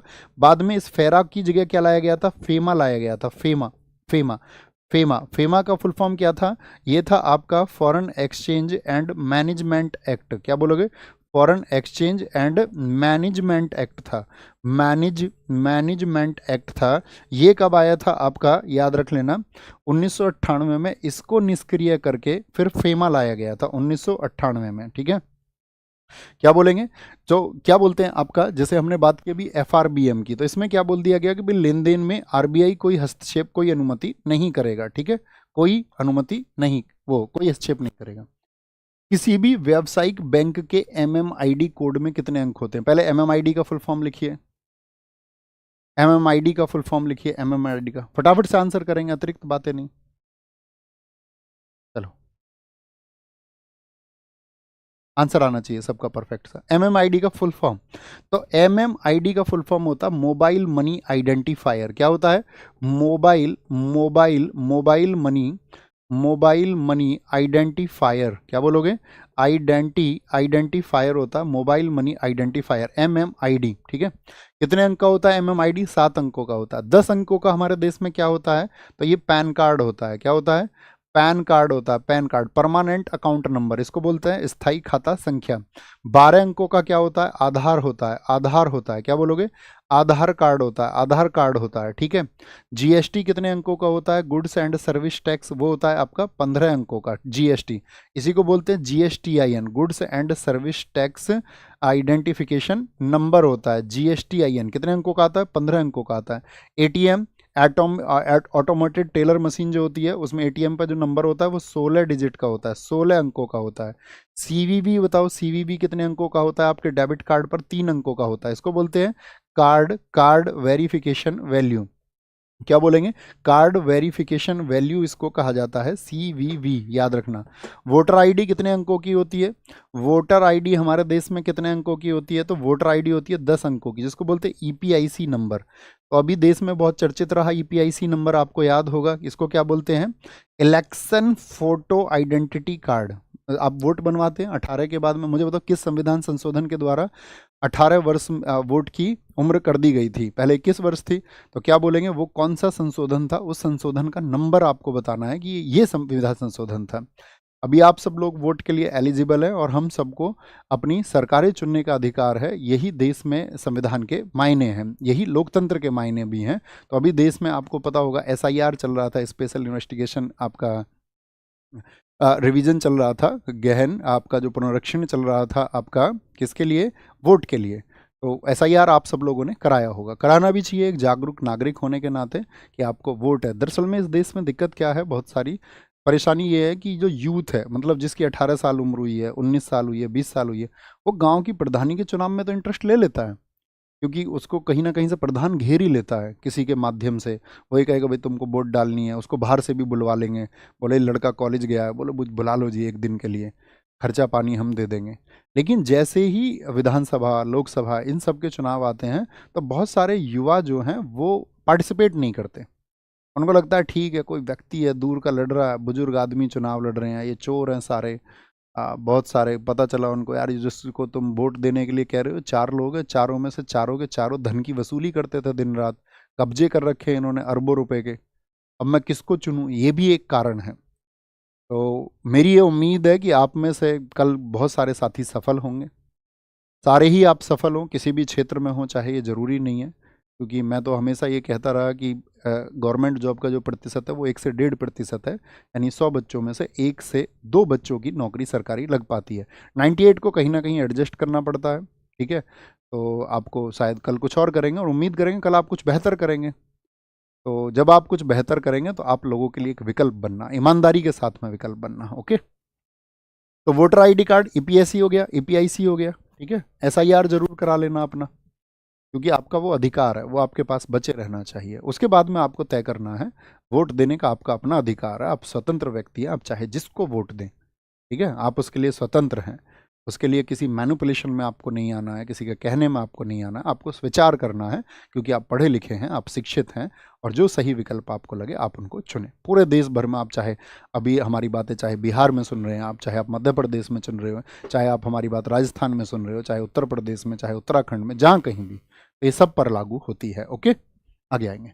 2005 में रिक्त स्थान के लिए सुरेश तेंदुलकर समिति का गठन किया गया था। सुरेश तेंदुलकर समिति आर्थिक सुधार, विदेश नीति, गरीबी के अनुमान, या फिर रोजगार के लिए आई थी? रोजगार के लिए बताओ भी फटाफट से। गरीबी के लिए, कई लोग कह रहे हैं गरीबी के लिए, गरीबी के लिए, गरीबी के लिए, बहुत बढ़िया, गरीबी के लिए। आर्थिक सुधार, तो क्या बोलेंगे आपका? ये गरीबी के अनुमान है, पॉवर्टी एस्टिमेशन है। ऐसी गरीबी के अनुमान के लिए अन्य समिति जो स्थापित हुई हैं, अन्य समिति जो स्थापित हुई हैं, अन्य समिति, उन अन्य समितियों में आपका लकड़वाला समिति है। कौन सी है भैया? लकड़वाला समिति है, लकड़वाला समिति है आपका 1993। 1993 वाई के अलग समिति है, किस वर्ष में गठित हुई थी बताओ? वाई पे अलग समिति, ये आपका 1979 है, 1979। एक साथ ही आपका रंगराजन समिति थी, रंगराजन समिति, रंगराजन समिति, वो कब गठित हुई थी? इन तीनों के वर्ष पूछे जाते हैं। ये 2014 में, क्या बोलोगे? 2014 में, ठीक है। तो जो सुरेश तेंदुलकर समिति गठित हुई थी गरीबी अनुमान के लिए 2005 में, इसकी रिपोर्ट कब आई थी? ये भी पूछा जाता है। इसकी रिपोर्ट आई थी भैया 2009 में। कब आई थी? 2009 में। आप मुझे बता सकते हो नरसिम्हन समिति का संबंध किस क्षेत्र से है? आंसर करें। नरसिम्हन समिति का संबंध किस क्षेत्र से है? नरसिम्हन, नरसिम्हन समिति का संबंध किस क्षेत्र से है? तो नरसिम्हन जो कमेटी है उसका संबंध है बैंकिंग क्षेत्र से। किससे भैया? बैंकिंग क्षेत्र में कैसे सुधार होगा, बैंकिंग क्षेत्र में सुधार कैसे होगा। तो ये सुधार कैसे होगा आपका, ये 1991 में ये कमेटी गठित हुई थी। जैसे एक पूछी जाती है राजा चलैया कमेटी, बताओ जी राजा चलैया जो समिति थी वो किसके लिए थी? तो वो 1991 की थी, वो थी आपका कर सुधारों के लिए। किसके लिए? टैक्स रिफॉर्म्स के लिए, कर सुधार के लिए उसको गठित किया गया था, कर सुधार के लिए। आपसे पूछे क्रीट पारिख जो साथी समिति थी वो किस लिए गठित हुई थी? क्रीट पारिख, क्या बोलेंगे? क्रीट पारिख समिति 2013 में ये एलपीजी लिक्विफाइड पेट्रोलियम गैस के जो मूल्य होंगे वो कितना मूल्य होना चाहिए उसके मूल्य निर्धारण के लिए, किसके लिए? उसके मूल्य निर्धारण के लिए आपका तय हुई थी। रेखी समिति, क्या बोलोगे? रेखी समिति, रेखी समिति, रेखी समिति जो है साथी वो इनडायरेक्ट टैक्स के लिए गठित हुई थी। किसके लिए? इनडायरेक्ट टैक्स के लिए गठित हुई थी रेखी समिति। दंतेवाला, मुझे बताओ फटाफट से, दंतेवाला, दंतेवाला जो साथी आपका समिति है ये किसके लिए हुई थी? बेरोजगारी अनुमान के लिए। किसके लिए? बेरोजगारी अनुमान के लिए, बेरोजगारी अनुमान के लिए, ठीक है। दंतेवाला समिति। सरकारिया, सरकारिया आयोग, क्या बोलोगे? सरकारिया आयोग का गठन किसके लिए हुआ था? ये हुआ था स्टेट सेंट्रल रिलेशन के लिए, केंद्र राज्य संबंधों के लिए। किसके लिए? केंद्र राज्य संबंधों के लिए इसका गठन हुआ था, केंद्र राज्य संबंधों के लिए, केंद्र राज्य संबंधों के लिए। नेक्स्ट है निम्नलिखित मदों का मिलान कीजिए। प्रमुख योजनाएं कौन सी कब चली थी ये आपको बताना है। कस्तूरबा गांधी बालिका विद्यालय योजना ये कब चली? मध्याह्न मिड डे मील जिसको बोलते हैं एमडीएम। राष्ट्रीय प्रत्यायन मूल्यांकन जो national assessment of accreditation council है। अखिल भारतीय तकनीकी शिक्षा परिषद इसको बोलते हैं ICTE, all India council for technical education, ये कब शुरू हुई थी बताएंगे जी। तो कस्तूरबा गांधी जो बालक विद्यालय योजना है ये आपका 2004 में शुरू हुई। मध्याह्न मिड डे मील 1995 में इस देश में शुरू हुआ आपका। राष्ट्रीय प्रत्यायन जो आपका क्या बोलते हैं इसको, NAAC, नाक के द्वारा सर्टिफिकेशन होता है। और AICTE ये 1945 में, ठीक है 1945 में। तो क्या बन जाएगा आपका, सॉरी क्या बनेगा जी बताओ? DBTA, नहीं, कस्तूरबा गांधी बालिका विश्वविद्यालय योजना 2004, ठीक है एकदम से। MDM 1995 एकदम से। BD बनेगा, BDAC ऑप्शन ए एकदम से सही हो जाएगा, ऑप्शन ए। मुझे बताओ परिवार नियोजन कार्यक्रम हमारे देश में कब चला था? परिवार जो फैमिली प्लानिंग आपका परिवार नियोजन कार्यक्रम, फैमिली प्लानिंग प्रोग्राम, परिवार नियोजन कार्यक्रम हमारे देश में कब चला था? कार्यक्रम, क्या बोलेंगे? कार्यक्रम कब चला था? 1952 में चला था। PM ग्रामोदय योजना हमारे देश में कब चली थी? गांवों का उदय करने के लिए PM ग्रामोदय योजना, PM ग्रामोदय योजना, ठीक है। PM ग्रामोदय योजना कब चली थी आपका? PM ग्रामोदय योजना सन 2000 में, सन 2000 में। क्या बोलेंगे आपका भारत निर्माण कार्यक्रम कब चला था? भारत निर्माण कार्यक्रम कब इस देश में चला था? भारत निर्माण कार्यक्रम, भारत निर्माण कार्यक्रम किसके हाथ में है? भारत का निर्माण नेताओं के हाथ में है, नेताओं के हाथ में। नमामि गंगे, तुम्हारे गांव में कोई नेता आके तुमसे कभी डिस्कस किया था तुम्हारा फ्यूचर कैसे बनेगा, क्या मेहनत करनी पड़ेगी? कभी तुमको गाइड किया हो उसने आकर के, जिसके पीछे लग्गू तुम बन जाते हो? कभी बातें की तुमसे आकर के बैठ करके? बोलेंगे सर फेमा सर 1999, हाँ 1998 में उसके लिए काम हो गया था। 1998 में कैंसिल कर दिया गया था, मैंने बोला फेरा को कैंसिल कर दिया गया था, उसके बाद में फेमा को लाया गया, ठीक है। और क्या बोलोगे? फेरा को कैंसिल कर दिया गया, मैंने बोला फेरा को कैंसिल कर दिया गया 1998 में, और फिर फेमा को इम्प्लीमेंट, इसके लागू होने की तिथि बताएं। तो लागू होने की तिथि 1999 में, क्या बोलोगे?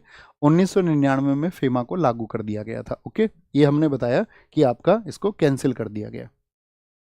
आप बताओ 372 डिग्री सेल्सियस को केल्विन के पैमाने में, बोलेंगे भी फटाफट से, केल्विन के पैमाने में परिवर्तित करो। बोलो भाई फटाफट से, क्या प्रॉमिस करवा रहे हैं? ऊपर दिखाओ सर, एक प्रॉमिस करिए ऊपर ऊपर ऊपर। जब सिलेक्शन लेकर आऊँगा तो आप माँ से मिलवाइएगा, लेकिन इसके लिए शर्त ये है कि आप अपनी मम्मी को लेकर के आओगे, ठीक है? Okay done. अब थम्स अप करके बताओ, जिनको भी घर मिलना है सबसे अपनी फैमिली के साथ आओ, निश्चिंत हो के आओ, कभी चिंता नहीं करनी है।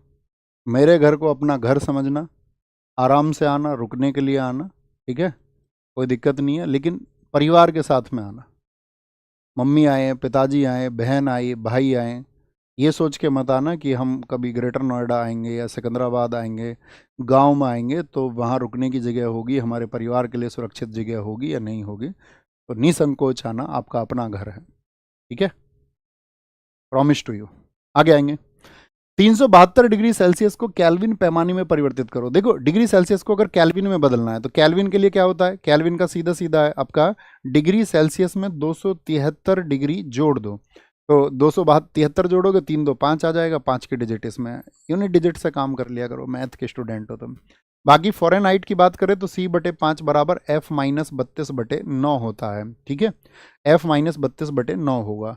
अब मुझे बताओ, इसको सॉल्व करके बताओ, अगर मैं F = -40 डिग्री यहाँ पर रख दूँ, फ़ारेनहाइट में -40 तापमान हो जाए तो C की वैल्यू कितनी आएगी ये आपको बतानी है, फटाफट से कैलकुलेट करके। You have 15 seconds. आगे आएंगे, अरे बातें मत किया करो यार इतना तुम, ठीक है,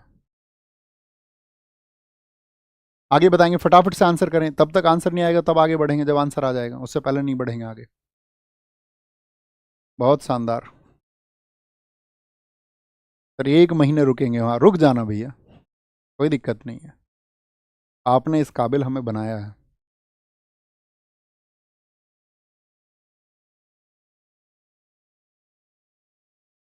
सर हम लोग छोटे लोग हैं तो मतलब हाइट छोटी है, छोटा बड़ा कोई नहीं होता, आंसर कर -40, बहुत सही, -40 डिग्री, -40 डिग्री, यानी कि बहुत बार पूछा जाता है वह कौन सा तापमान है जिसपे सेल्सियस और फ़ारेनहाइट जो पैमाने हैं वो बराबर हो जाते हैं। तो आपने क्या रखा होगा, -40 -30 कितना हो जाएगा आपका, -72 हो गया होगा, बटे 9 हो गया होगा, 9 से 8 काट दिया होगा, -8 × 5 = कितना हो जाएगा आपका, -40 हो जाएगा, कितना हो जाएगा, -40 हो जाएगा। आगे आएंगे, प्लास्टर ऑफ पेरिस का रासायनिक नाम क्या है, बोलेंगे फिर फटाफट से, प्लास्टर ऑफ पेरिस का रासायनिक नाम क्या है, कैल्शियम सल्फेट हेमीहाइड्रेट होता है। प्लास्टर ऑफ पेरिस की हम बात करें तो इसको हम बोलते हैं आपका जिप्सम। जिप्सम का क्या फॉर्मूला होता है, जिप्सम का फॉर्मूला होता है आपका CaSO4 इंटू 2H2O, इसको बोलते हैं calcium sulphate, calcium sulphate dihydrate, क्या बोलते हैं, डाईहाइड्रेट इसको कहा जाता है, कैल्शियम सल्फेट, क्या बोलोगे, calcium, calcium sulphate, calcium sulphate dihydrate इसको कहा जाता है, डाईहाइड्रेट इसको कहा जाता है, ठीक है। तो इसको क्या कहते हैं हम, आपका प्लास्टर ऑफ पेरिस को कैल्शियम सल्फेट हेमीहाइड्रेट, क्योंकि इसमें क्या आता है CaSO4 इंटू हाफ H2O आ जाता है, क्या आ जाता है, हाफ H2O आ जाता है। सोडा लाइम का फॉर्मूला बताओ जरा भैया हमको, सोडा लाइम का, सोडा लाइम का फॉर्मूला क्या होगा, soda, soda lime, soda lime किस किस को मिलकर बनता है, सोडियम हाइड्रोक्साइड और कैल्शियम ऑक्साइड को, NaOH plus CaO, soda lime जो बनता है आपका। बेकिंग सोडा की बात करें, बेकिंग सोडा की बात करें, बेकिंग सोडा, बेकिंग सोडा का क्या फॉर्मूला होता है, NaHCO3, सोडियम बाइकार्बोनेट होता है, ठीक है। क्या बोलेंगे, एक होता है आपका धावन सोडा, उसका फॉर्मूला बताओ, धावन सोडा का क्या फॉर्मूला होता है, धावन सोडा का, वो सोडियम कार्बोनेट होता है, Na2CO3 इंटू 10H2O होता है, 10H2O होता है। बुझे हुए चूने का सूत्र बताओ, कैल्शियम हाइड्रोक्साइड का बुझा चूना, बुझे चूने का सूत्र क्या होता है, CaOH, कैल्शियम हाइड्रोक्साइड होता है, ठीक है। अच्छा मुझे बताओ, जो नीला थोथा होता है कॉपर सल्फेट, उसका क्या फॉर्मूला होता है, कॉपर सल्फेट का, कॉपर सल्फेट का फॉर्मूला बताओ, एक बार सारे फॉर्मूले देख लेना है ना। कॉपर सल्फेट का फॉर्मूला, जिसको हम क्या बोलते हैं, नीला थोथा भी कहते हैं, नीला थोथा, इसका जो फॉर्मूला होता है वो होता है CuSO4 इंटू 5H2O, 5H2O। चूना पत्थर का फॉर्मूला बताओ, चूना पत्थर, लाइम स्टोन, चूना पत्थर, इसका फॉर्मूला होता है CaCO3, CaCO3 क्या होता है, लाइम स्टोन का CaCO3 होता है, CaCO3। चेचक का टीका निम्नलिखित में से किसके द्वारा खोजा गया था, चेचक के टीके की खोज किसने की थी, लुई पाश्चर, नहीं जी लुई पाश्चर ने नहीं, क्योंकि लुई पाश्चर को जाना जाता है आपका रेबीज के लिए, रेबीज और जो एंथ्रेक्स रोग होता है, उन दोनों का टीका किसने खोजा था? रेबीज और एंथ्रेक्स का, ये आपका लुई पास्चर ने। चेचक का टीका जो खोजा वो एडवर्ड जेनर ने खोजा। एडवर्ड जेनर, जिनको साथ ही हम प्रतिरक्षा विज्ञान के जनक कहते हैं। क्या बोलोगे? प्रतिरक्षा विज्ञान के जनक। क्या बोलोगे? प्रतिरक्षा विज्ञान के जनक बोलते हैं, यानी कि इम्यूनोलॉजी। क्या बोलोगे? जो इम्यूनोलॉजी है उसके ये फादर हैं, इम्यूनोलॉजी के फादर हैं। रॉबर्ट ब्राउन, ये साथी कोशिका के लिए जाने जाते हैं। रॉबर्ट हुक, सॉरी मुझे बताओ आप, पोलियो का टीका किसने खोजा था? पोलियो का टीका, पोलियो का जो टीका है, पोलियो के टीके की खोज किसने की थी? तो ये एडवर्ड साल्क ने की है। किसने की है? एडवर्ड साल्क ने। इनके ईयर भी कभी कभी पूछ ले जाते हैं, याद रखना। टीबी का जो टीका है, बीसीजी का, ठीक है, बीसीजी का जो टीका है वो किसने खोजा था? या मुझे बीसीजी का फुल फॉर्म कौन लिख के बताएगा? बीसीजी का फुल फॉर्म, क्योंकि मुझे याद नहीं है, आप बताओ। कैलमेट और गुएरिन, कैमलेट और गुएरिन, ठीक है, ठीक है। एक पोलियो आता है, वो ओपीवी आता है, वो अल्बर्ट साबिन आता है वो नाम, उससे कंफ्यूज मत हो जाना पोलियो से, वो अल्बर्ट साबिन है, ठीक है। बोलेंगे जी फटाफट से, साल्क साल्क साल्क। बीसीजी का पूरा नाम आपको बताना था। रक्त समूह ओ वाला व्यक्ति किस रक्त समूह के व्यक्तियों से रक्त ले जाता है? वक्त रक्त की अगर हम बात करते हैं तो रक्त कैसे ग्रुप होते हैं? ए बी पॉजिटिव होता है, ए बी नेगेटिव होता है, ओ पॉजिटिव होता है, ओ नेगेटिव होता है, बी पॉजिटिव होता है, बी नेगेटिव होता है। एक कौन सा बच गया? बोलो भाई। आपका ए पॉजिटिव हो जाएगा और ए नेगेटिव हो जाएगा। तो ये आपका ग्रुप होते हैं। तो रक्त समूह ओ वाला व्यक्ति किस रक्त से? तो केवल ओ से ही ले सकता है। किससे? केवल ओ से ले सकता है। मुझे आप बताओ फटाफट से, रक्त में एक क्वेश्चन बनता है आपका, जो रक्त परिसंचरण होता है, जो ब्लड का सर्कुलेशन है, रक्त परिसंचरण, इसकी खोज किसने की थी? रक्त परिसंचरण की खोज किसने की थी? तो विलियम हार्वे ने की। किसने? विलियम हार्वे ने की थी, विलियम हार्वे ने।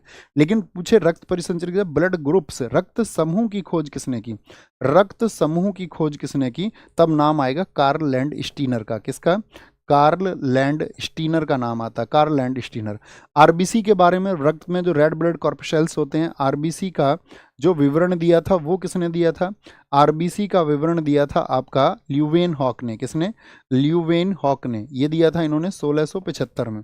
याद रखना, बायोलॉजी में कोई भी टर्म आप पढ़ो, बायोलॉजी में आप कोई भी टर्म अगर पढ़ो तो उसका साथ ही आपको ईयर पता होना चाहिए। ये मेरी आपसे रिक्वेस्ट है। बोलेंगे भी फटाफट से, आगे आएंगे। नेक्स्ट आगे बोलेंगे भी फटाफट से। क्या बोलेंगे? थैलेसीमिया। क्या बोलोगे? Thalassaemia, thalassaemia, thalassaemia. थैलेसीमिया की अगर हम बात करते हैं आपसे, तो वो वंशानुगत जो रोग होते हैं, वंशानुगत रोग होते हैं, वंशानुगत रोग होते हैं, ठीक है। उनमें विकार के लिए होता है। हीमोफीलिया। क्या बोलेंगे? Haemophilia, haemophilia, haemophilia, haemophilia. ये क्या होता है?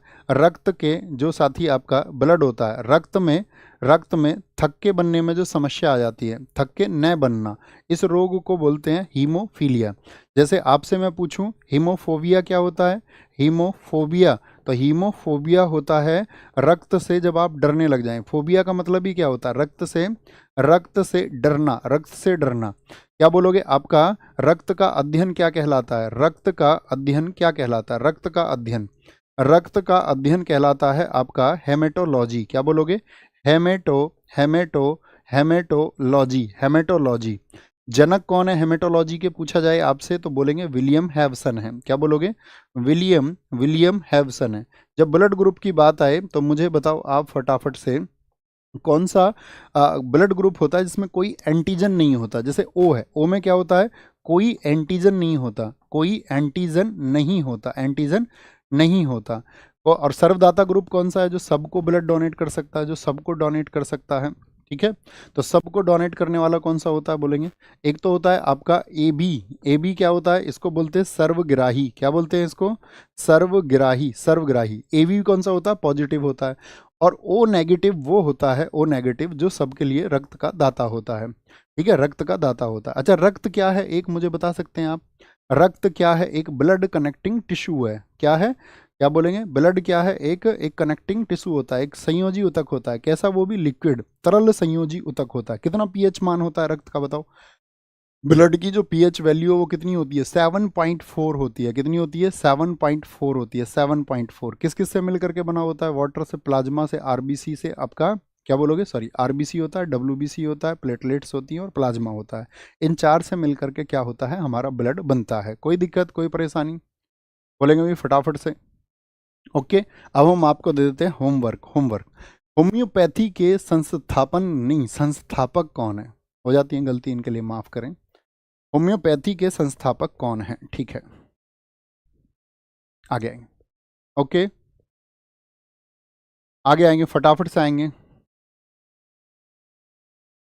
बहुत शानदार, आंसर करें।